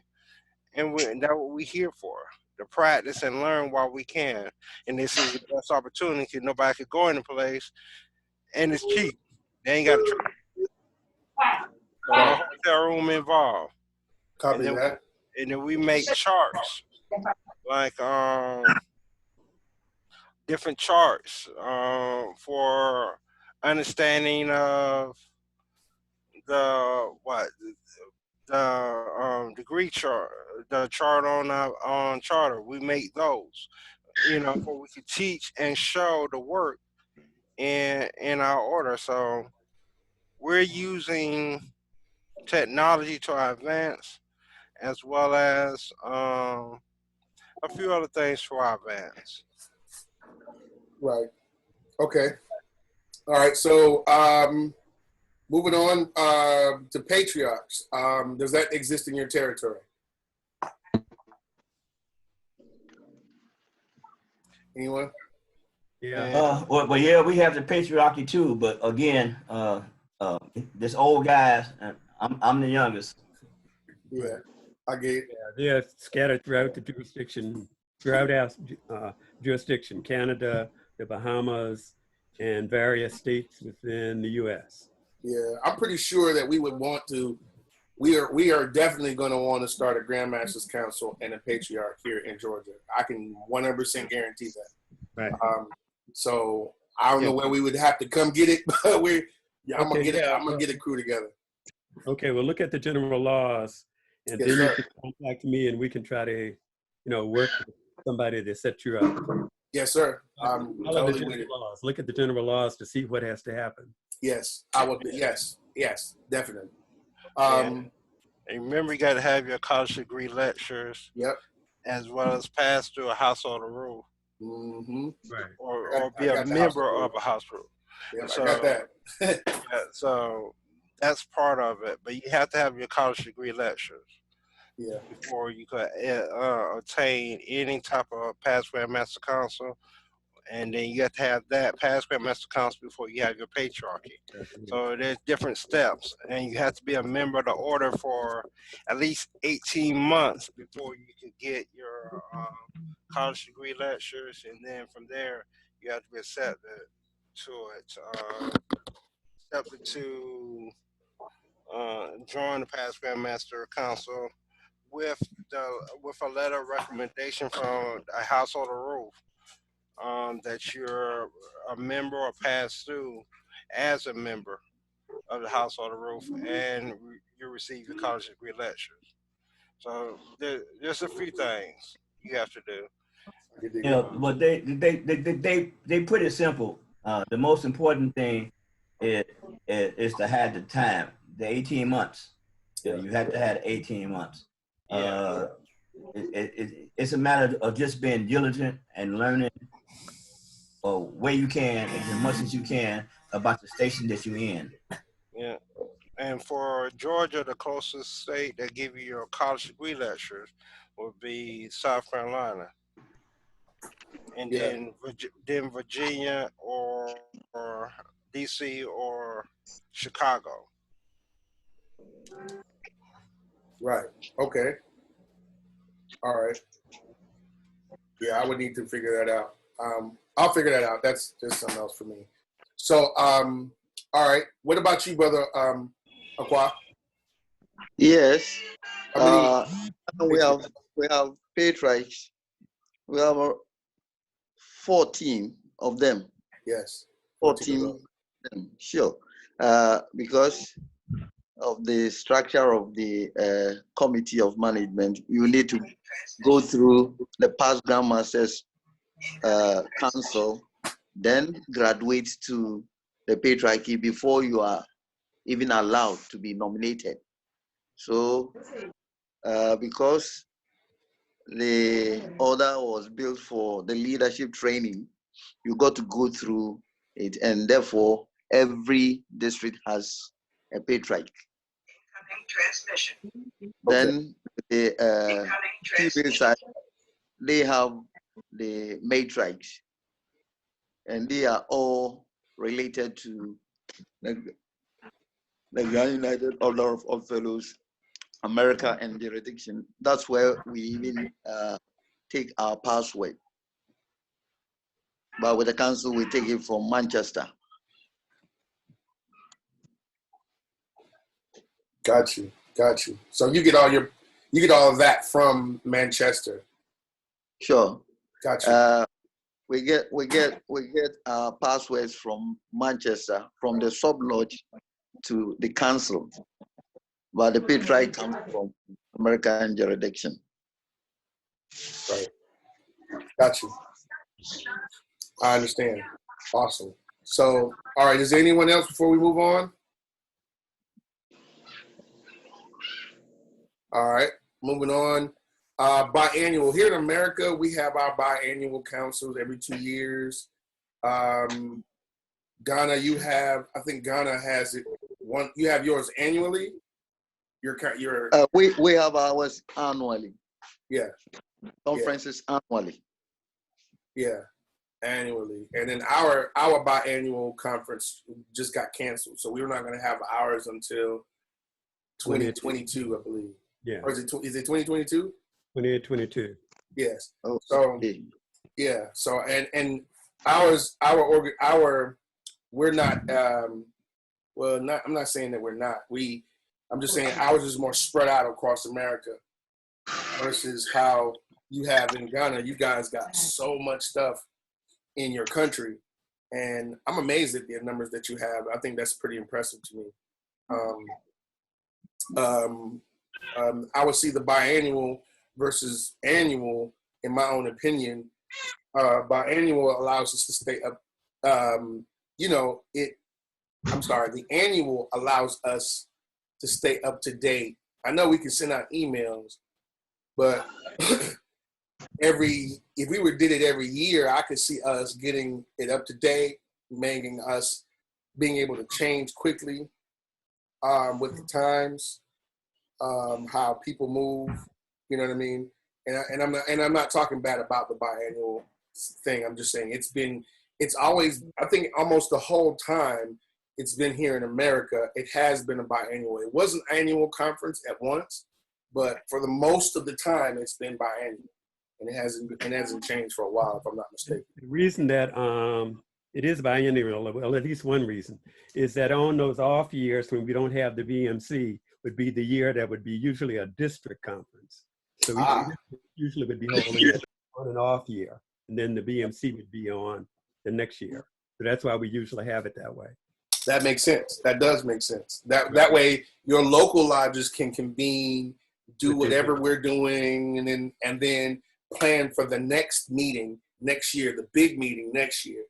Then we go to the big meeting and then take what we got back to our next conference. So that makes sense. I didn't understand why it was biannual versus that one question. That just blew my mind. Yeah. Okay. That does make sense. Yeah, but not only would you work on stuff to take to BMC, but even issues within your district. Anything that needs to be tackled within the district could be taken care of at that annual session. Yes. And then we also have the district sessions too, which yes. falls on those off years. Yes. Yes, definitely. And that's great. So, all right. Anything else? Anybody else want to add to the biannual annual conferences at all? All right. Seeing none. Travel plans after the pandemic let down, after the pandemic has changed and we've gotten back to normal. Like Brother Stinson has done, he has gone to Ghana and visited a lodge in another country. I've never done that. I've actually never left the America or Canada, but I don't think Canada counts. But my point is, travel plans, we need to figure out how we can come see each other. You know what I mean? How we can visit each other's territory. That's what fellowshipping is. And us being able to fellowship as brothers, I think is critical. I mean, I think that's mission critical for real. What are some ideas? Well, I just want to make one clarification. I was actually visiting the castles on the coast, and then as I was going into to view the castles to see where it took us from, and then I noticed the blue and white Oddfellow building across the street. I took pictures of it, and I think I posted on Instagram when I was there. I didn't actually go into the building and meet the brothers. I just was amazed because that used to be the headquarters of the committee of management. That became one, and I think now that the headquarters is somewhere else, if I'm not mistaken. And then I was staying in Pondo. And they have a lodge there, big, beautiful white building and everything. I didn't get a chance to go in. Some of the brothers told me if I would delay my flight home for another week, and then they would greet me. But I told them I couldn't stay. My travel plans were pretty much tied in. You all know it costs several $100s to make changes at the last minute, and I'm sure my family would not have kindly of me because I was there for a whole month and they wanted me back home for New Year's Eve. That's awesome. I say that everybody should connect with each other here. What I'll do is, what we should do is, if you do, as we're typing, everybody put your email address in this here, and then I'll share it with the community management too. If we don't have it, there's a little, you can just click at the bottom and say chat. You click the word chat and type your email address down at the bottom, and then we'll have it on this call. I'm recording it too for prosperity as well. So be fruitful and travel and visit your brothers from around the world. Anybody got any pictures that we want to share at all? Because if you want to share, you can do so as well. There's a inside the chat, when you click on the chat button, you can just add it from your cell phone or wherever you're connecting to, brothers. We're just trying to, this is what we're trying to do, is foster understanding and knowledge of how people do stuff from the other side of the planet. Like brothers within, there's another brother that he just sent me something last night, but he doesn't speak English. And he's part of the committee of management. No, he's part of the District Grand Lodge of the Dominican Republic. And I'm not going to share his pictures, but I'm saying he just sent me pictures. And our entire conversation was in Spanish. So he wanted to be on this call, but he didn't want to be on the call because he knew he wouldn't be able to understand us because this is primarily English. So what I want to do after this is not just do the next one next month or whatever, but eventually have a call where it's just for the Spanish speaking people, because they have a whole other history too as well too, and they embrace the same culture, the same cultural phenomenon, I would like to say, called Odd Fellowship Grand United. And they're totally, and most of them don't even speak English at all or any other language. So you got to communicate with them in Spanish. And then their whole social structure is just like ours. And as I'm listening to you brothers, I'm amazed at just the similarities that we have. Email address. So, but yeah, so that's basically it. If you have any pictures, you can definitely share it if you want. That's another thing. No. What you saying, Brother Aqua? I don't think pictures can be sent through the chat. Go ahead, Nelson. I don't think pictures can be sent through the chat. It's just text. It's just text? It doesn't say that? Yeah. Okay, my bad. I thought I was looking at it earlier, but no. How can I load pictures? Huh? I can't load any pictures. It won't let you do it. Yeah, I thought it was gonna send me. I guess you're right. I guess you're right. I have to send.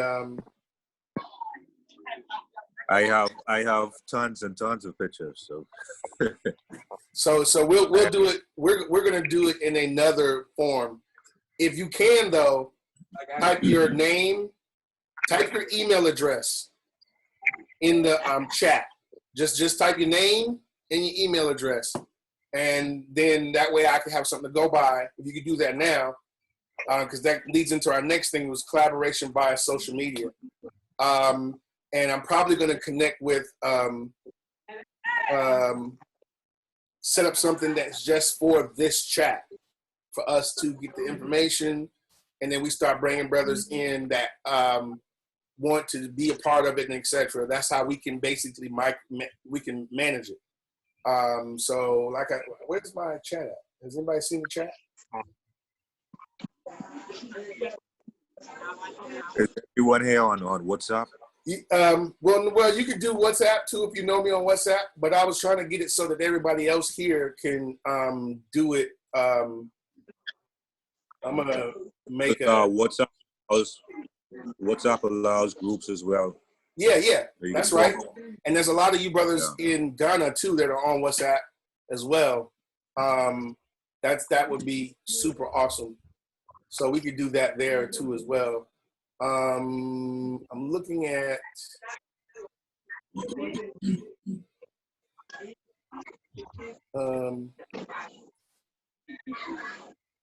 Hold on 1 second. Window, edit.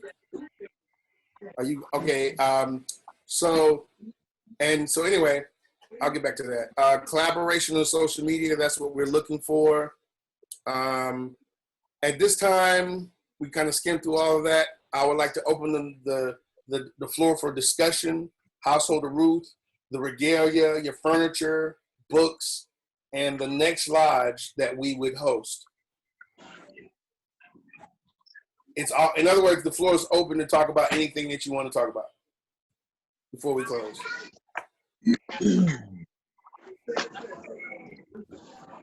This is. Go ahead. This is Brother Nash. Go ahead, Brother Nash. I think the first thing that is important is that we get books out. Yes. Transforming, Brother Nash. Brother Nash, you breaking up. Yeah, you breaking up, Brother Nash.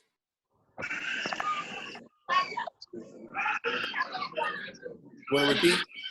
All right, we can come back to it. I think. Yeah, go ahead, Brother Nash.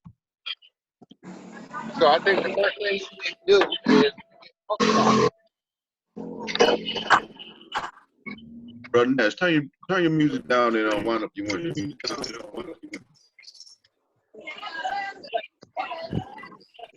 all right, can you hear me? That's better. Okay.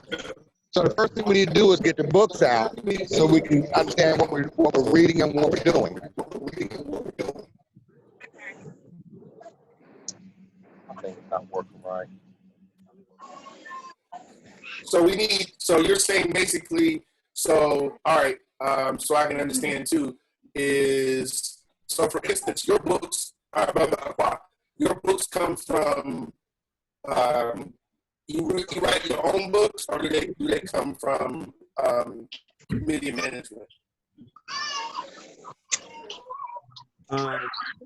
General law and ritual books. So the general laws are $11 and rituals $6.50. With the ritual book one, I think there's a problem with typing in it. And so I'll give that to you. General laws are 11.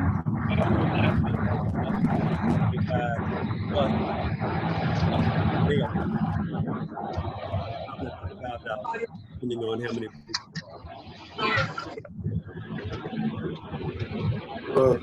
Somebody, I could somebody. I'm trying to mute.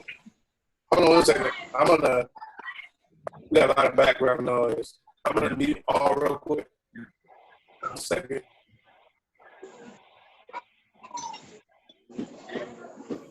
Yeah. 1 second.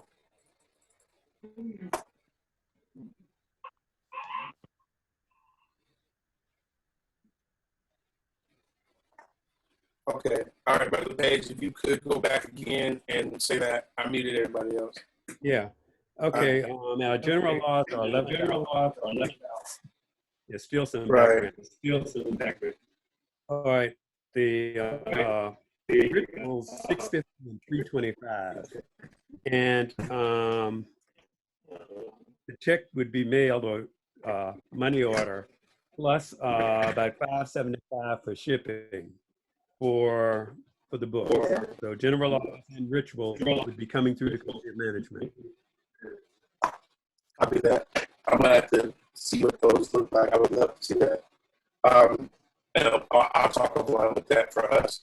So, do you have any regalia or anything available from you guys? Like, the brother is the brother Aqua still in here? Oh, there he is.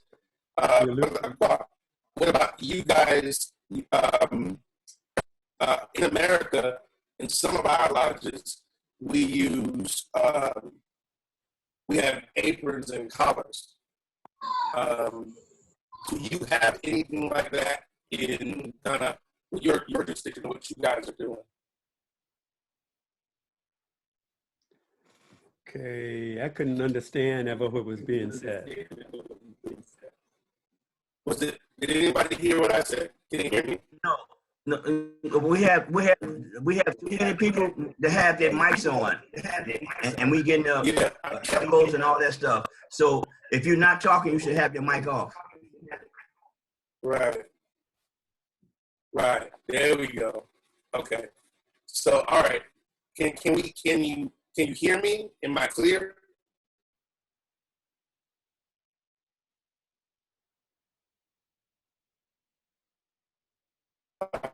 Okay.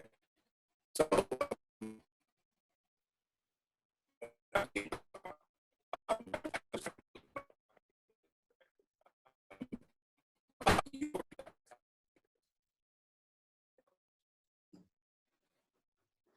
I can't hear you now. Can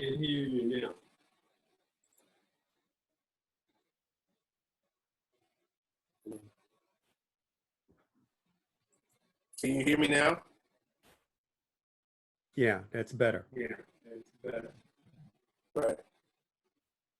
All right, we're good. So I don't know. As far as aprons and collars, I've always liked my personal like for the aprons that I've seen are the ones that come out of the UK, the Manchester Lodge. I've seen some brothers with the aprons like I seen a past noble father's apron, and it's shaped like that, and it has little taper sides that go across, and it has the colors of the past masters, past noble fathers degree, and then it has to be elaborate. Odd Grand United Order of Odd Fellows symbol. I'm wondering, where can I buy that from? Like something like that. I think those are the best aprons you can have. It's just a matter of being able to get them.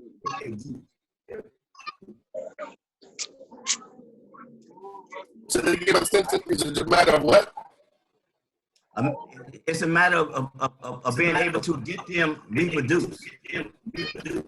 I got you. So I didn't know if it was a like if they were in Atlanta back in the day. They would have a sister who would own a teamster shop, and she make the entire orders regalia, or a brother that owns a sewing shop or whatever, and all the orders would come to him. Every single order, all of it would come in, and it would keep the order looking uniform, but it also created a systemic economical branch within your neighborhood. Now you got somebody who's supporting themselves off their craft. You know what I mean? Their ability to sew and the ability to create garments. So that's the reason why I was asking specifically if anybody knew, because that would be super awesome if we could find somebody that, you know what I mean, that can reproduce, or if they had, you know, I just wanted to know who's out there making it. That's all I'm saying. Who's out there making I had been trying to get George Lauderer to make our stuff correctly for many years. They're not going to do it. You know, they have what they want to have to sell us. This is not really what we need. And I'm for if any sisters or brothers can reproduce them the way they supposed to. I'm for it, and I would buy it.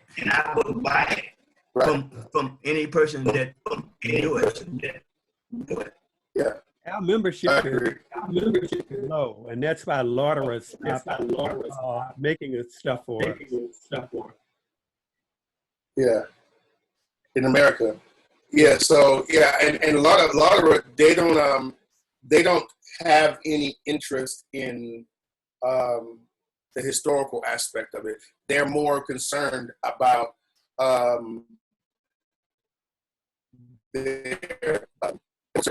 their numbers and what to sell. It's a business. You know what I mean? It's a fraternal business, and that's been around for years. You know, I don't even know how long Lauderer has been around, But I do see, I have seen that, I've done research too. I've seen brothers that are wearing like district Grand Lodge collars that might be Odd Fellows, but it'll be independent order of Odd Fellows.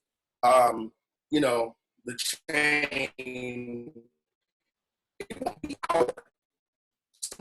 I mean, things like district Grand Lodges, whatever, however their structure is. And then I see that because the independent order is a bigger order here, you know, for whatever reason. So Louderer does support their stuff. You can get on Louderer and see independent order of Odd Fellows regalia.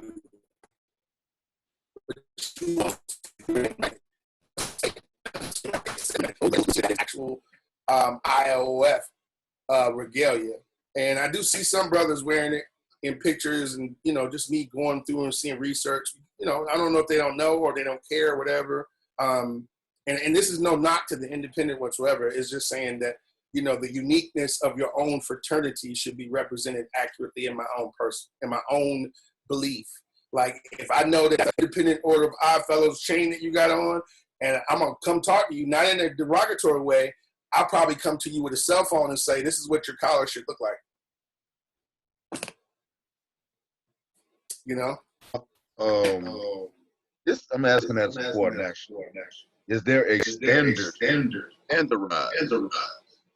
collar, apron, or whatnot for just the GU for the Grand United? There may be somebody I know that can probably twitch it up to where it's, if it's a set thing for the national body, for the whole body, that's up under the Grand United Order of Odd Fellows, the whole jurisdiction. If there's a set pattern or a set way as your collars, aprons, however you want to signify yourself as such, if we could come with if you already have one, I think I do know somebody that probably can try to push a mass, and we can see what is going to run us. But that's just a suggestion. Yeah, I would like. I would love to find that out. Like, I don't even know where to start. I don't make clothes. In the rituals, it describes what each collar should look like. But before we would be able to sort of find somebody who would be mass producing them or selling them, we'd have to sort of make sure we'd go through the committee of management to make sure it's authorized. Copy that. So that would be a problem, right? Because we couldn't just have it being done like willy-nilly. So we'd have to work through the committee of management to authorize this. But it does describe what the each collar should look like. Yes.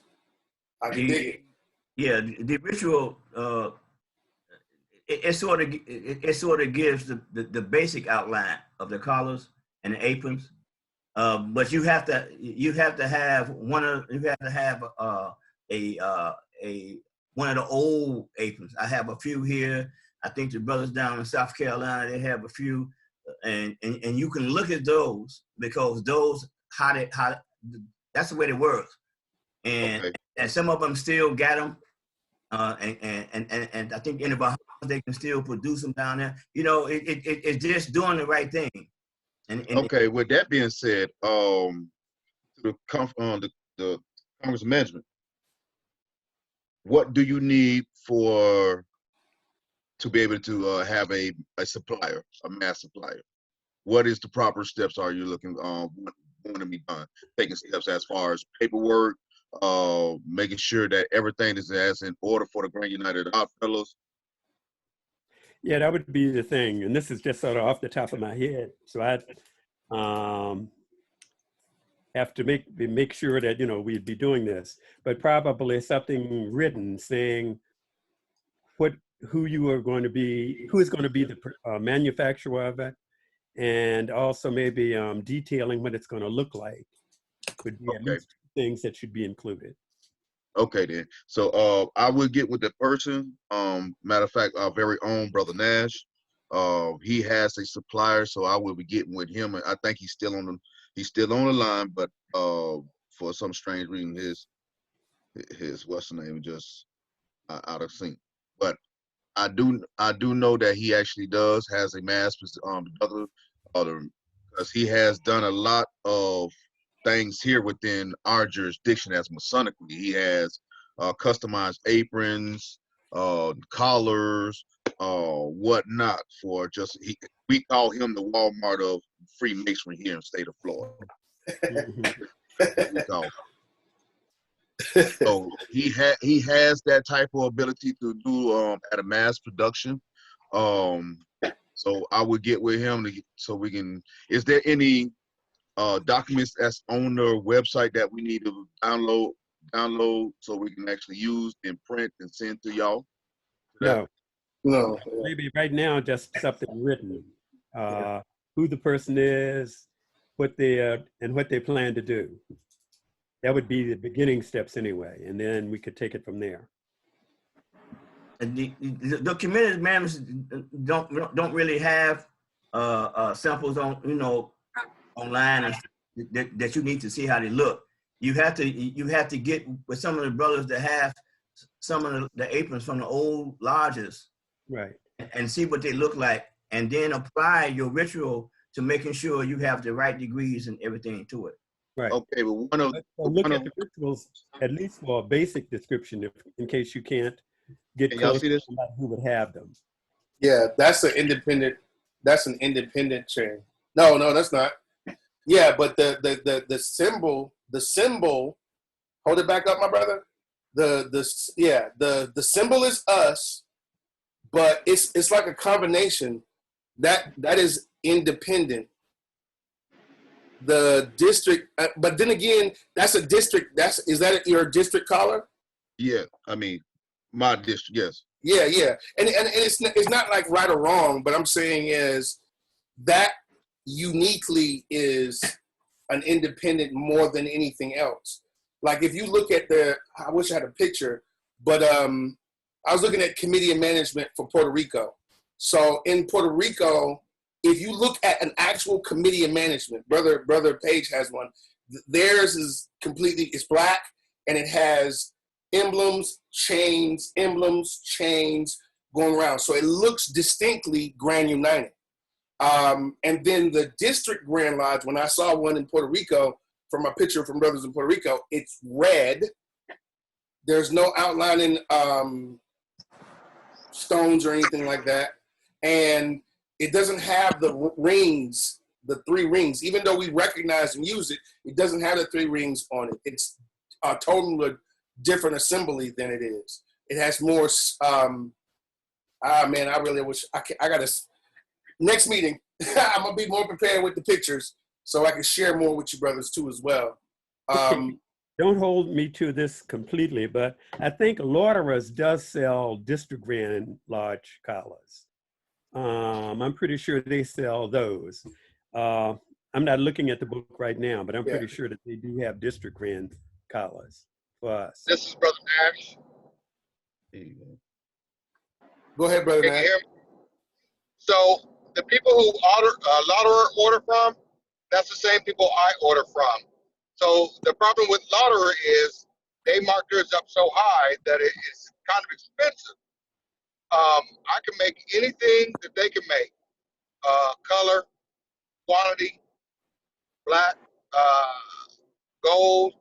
I just need the correct picture, because with the collars that I've made for Oddfellows, for different people in the Oddfellow, I've went off of what I've seen on the internet from other people in the Oddfellows wearing.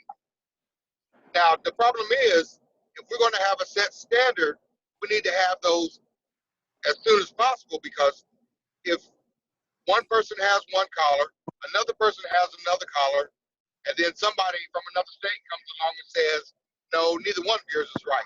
Well, who can tell whose is right if nobody really knows? Well, that's where the Committee of Management would be coming in. Right. So with the proposal coming through the Committee of Management, it would be organized, and we'd make sure that we all with the same standard. It wouldn't be something that each person or each lodge or each district would be doing. It would be being supervised by the Committee of Management. So again, ever what the proposal is probably, or should, not probably, but should come through the Committee of Management. Well, unfortunately, a proposal should be the last thing we need. First thing we need to see is what is invited for the Odd Fellow Collar, because when I'm creating Odd Fellow Collars, I have to create each mold separately. So I have to know how many of this I need, how many emblems of that I need to make the full collar, whether they have rings, the back of the backing, what color is that, how big it is it round, is it oval? So before anybody can do a proposal, we need to know exactly what emblems go on the Odd Fellow Collar, how many of them are there, because I've seen different sizes, different cuts. So there needs to be a definite number of items that we need for these collars before we can start printing them. But I think that would probably be going to the Committee of Management too, because doing the discussion and doing the planning, all of this would be happening. So once you would let the Committee of Management know what you're planning on doing, then we could begin to make sure that it's being done correctly, if that makes sense. Yeah. Also, and I also like to add too, one more thing is in some pictures, you'll see, especially here in the Southeast, Black culture, Odd Fellowship would be something that you can make your own. So you might see brothers with cloth collars that are beautiful and elaborate, and they'll be shaped different, but their entire lodge is dressed like that. The entire lodge is dressed like that. It'll have the same principles, same markings on it, but the design will be different. Or it might even be the jurisdiction just does that. The jurisdiction themselves developed using the elements and the markers of Odd Fellows to design their own brand, so to speak. So, and you'll see that through history. You'll see people that look like, is that a Mason? No, you dig down into it, and then there might be, they're Odd Fellows. Do you know what I mean? Okay, I guess if something historically already has been done, that would be one thing. But before that would happen now to any new lodges, it should come through the Committee of Management. The approval would have to come through the Committee of Management, so that we wouldn't just be going off willy-nilly doing things. Right. Again, if that makes sense. So this is something that again, now I have many posters for Odd Fellows, collars. I can create books. I can do pretty much anything that needs to be touched. However, I have training posters, various sizes, and they were made in the image of Odd Fellow that I've seen online. I have collars, but once again, you know, you're telling me that there's a Committee of Management somewhere that actually lets me know pretty much what they're supposed to look like. So I've already talked to people who's ready to start producing.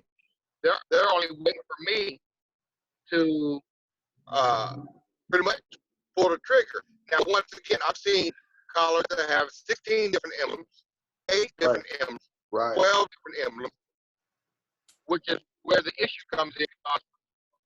The cost comes in because each mold, once again, is separate. It's created separately. It might, if I may interject, the problem is, and I know Graham keeps, referring things back to the Committee of Management, and that makes sense.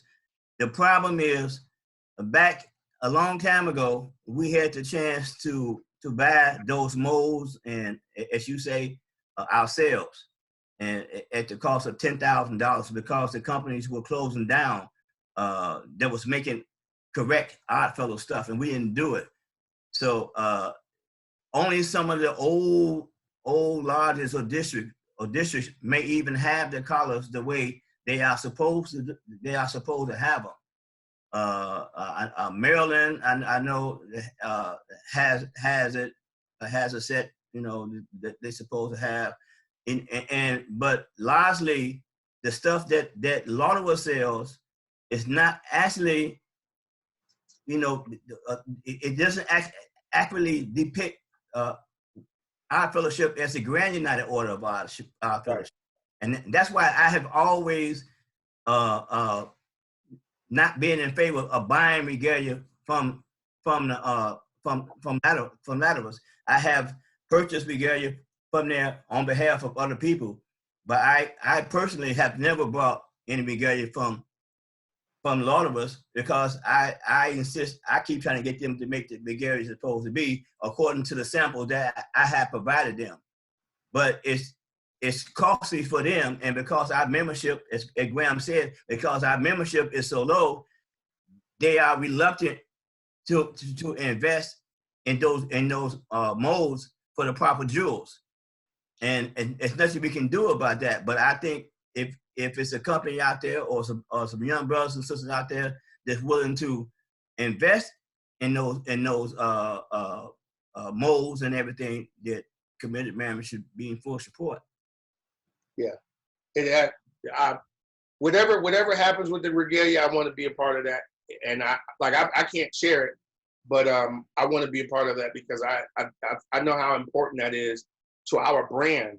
I do brand development for corporations and cars and all of that. So you know what I mean. So I understand the perception of how they look at us from an outside being. So someone sees us and they see.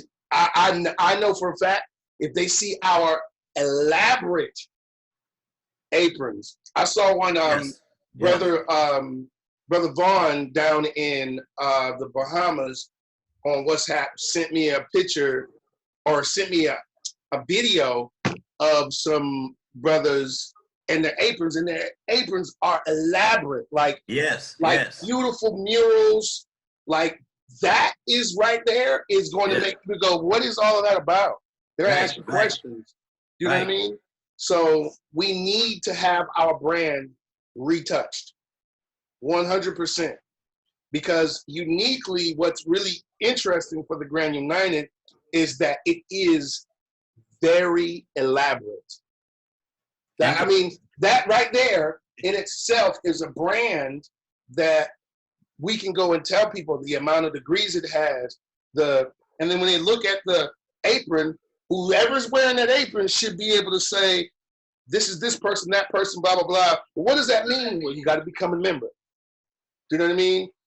So, you know, like I'm dying to do that. I want to do that. I want to get my past noble father. That's my next, I'm not even concerned with being a noble grand. I just want to be a past noble father because they have the most beautiful, I just think the color screen is it's awesome. You know what I mean? And I think we should do that. I really want to do that. So I'm sorry, I get off my soapbox. All right, but make sure that we are doing this the right way. Yes. It can't be a ground roots movement coming up. It has to be worked in the correct way. So if anybody has any ideas of what you plan on doing or what you would like to start doing, contacting the Committee of Management and then we'd have to work through the whole process. But that would be what would have to be done. It would have to go through the Committee of Management. It wouldn't start at the bottom and then come up. Yes. Copy that. Right. We'll figure it out. So we're gonna. I'll lead the charge as finding the people willing to work on it. And then once we get that, then we'll contact the Committee of Management. Because we need these. We need aprons and collars for our lodges here in America. I know they have it in like in Ghana. Brother Nelson, are you still online with us? Is he still on? Did he leave? Yeah, I'm still here. Yes. You guys have aprons and collars there, right? Oh yeah, we do. Based on your rank and all that, we do. Yeah. See, I have lots of pictures of them. I don't know if, let's say, later on we share pictures and and it won't let us share. I mean, it could. I mean, I see it here, the Google Drive. So we can. I just found a way how to do it, but we have to prepare for it, for all the pictures that we're gonna do next time, and I gotta show people how to do it. But there's a thing that says file, and it works on your computer, and then I can see my Google Drive, my OneBox, my OneDrives, anything from my computer. So anyway, for the next meeting, I plan to us to have the agenda can change. Oh, one last thing. Furniture. The inner workings of your lodge. Do you guys make them? Like the staffs for your warden, your left and right supports. Do you guys make them, or is that usually, because I don't know if that's even a thing. Again, because time has smothered those things. If a lodge has one now, you're more likely going to have to read the rituals and make those things yourself. Right. Because there's no one organization that can produce them anymore. Yep. Cool. So one last thing. House Hold of Ruth. I know that's an American thing. But in Ghana, do you have household over there? Anyone? Oh yeah, we do. Awesome. So it has reached that too as well. And I guess that's basically it. I don't have anything else. Anybody got anything else before we proceed to close? No, with the households, is the household started here in America. Yeah. And even though the order at large does not have them, once they find out about it, then they like to have it also. The women just like to hang with themselves sometimes and talk women talk. So that's what they have them over in Ghana, and I think they may have a one or two over still in England now, but basically it just they choose to have it. They are not required to have a household. Copy that. I get that. But here, if we do have a household, it would be that the district household would be in charge of that household. The lodge really wouldn't be in charge of a household within a state, but a district household within that district would be in charge of that household. Right. Setting up households, etc. Okay, got you. So we have to make a household district here. And we got a couple of sisters too. I got other sisters that want to join, but man, I swear it'd have been totally different if this pandemic wouldn't have happened. I'm so bothered by this. Yeah. But anybody else got anything else before we proceed to close? The odd fellow pins. They seem to be kind of very hard to find. You talking about the pins that you wear? Yeah, the pins. Yeah. Yeah, where do they come from? Okay, again, a good question. Right now, we don't have any of them in stock. And again, we could probably go the same route. And again, this is not something that is official from Committee of Management, but if somebody would like to work on pins and get them sort of organized, it would have to go through the Committee of Management. So that's maybe the bottom line. If you think that you would have the capability of producing pins, because some of our brothers do. So it would have to go through the Committee of Management. Okay. I think those brothers up in Canada, right? The pins now, they have the more elaborate.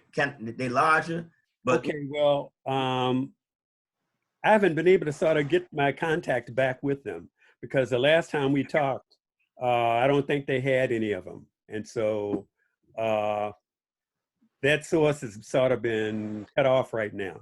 It's dried up. Dried up, right? Maybe that's a better way to put it. Dried up. Yeah. One other thing. Okay, again, make sure that we realize that when we had like huge numbers of members, it was easy to have things being produced by Lauderers, other companies. And now with our membership so low, we have to realize that we have to go through a rebuilding process. But again, that rebuilding, we have to make sure we're doing it the correct way. And so maybe that's the main thing that I want to make sure that we are all understanding from our talk, right? that we have to make sure we are doing things the right way. Right. Totally agree with that. 100%. Okay. Well, that's all I have. Anybody else have anything else? Lastly? No? All right. So I'm about to close with an ode. And it's going to be our closing ode. And of course, I'm not going to sing it because you don't want me to do that. Singing on Zoom doesn't work too well anyway. See, yeah.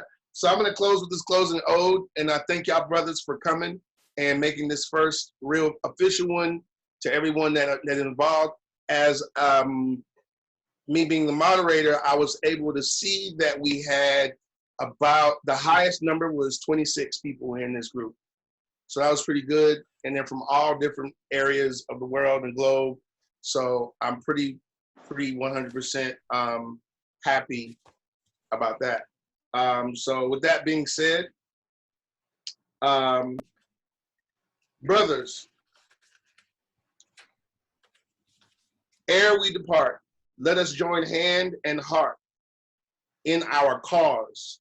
May our next meeting be blessed with the sweet charity, honor, and secrecy. Oddfellows all. Long may our friendly band unite hand in hand. Deserve applause. May all Oddfellows be framed for sincerity. Still may prosperity attend our cause. With that being said, we're finished. Okay. All right, thank you. See everybody next time. Enjoyed it. Oh, and the next lodge is going to be host lodge is going to be Emmanuel Nelson. He jumped off, but it's going to be since he was helping me with it, starting this, and you'll get all the contact information that it's going to host, and it's going to jump around. Hopefully, it'll jump around, and brothers that want to take it over and then make up your own agenda and talk about what you want to talk about, all of that. That's what this is for. Okay. Well, this was a good meeting. I appreciate y'all driving with me all the way out here to go get this child of mine. So, it was a long drive, so y'all kept me awake. So I appreciate each one of y'all. Yeah, Brother Richardson, you probably are in Alabama somewhere if you've been driving all of that time. I know. I'm currently right outside of Savannah right now. Okay. Oh, yeah. You was driving. You was And where driving. did you start from? Where did you start from? Covington. Oh, okay. All right. Covington, Tennessee? Covington, Georgia. I actually just pulled up to the house, so. Okay, good. All right, brother. All right, brothers. Bless Peter Ogden Day, brothers. Yeah, and happy Peter Ogden Day. Happy Thanksgiving. Yes, facts. Great day to start this. All right, now y'all take care, brothers. Be safe out there. All right, y'all be safe, brother. Bye.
You missed it, brother. We just finished.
Hey, what's happening, bro? Hello?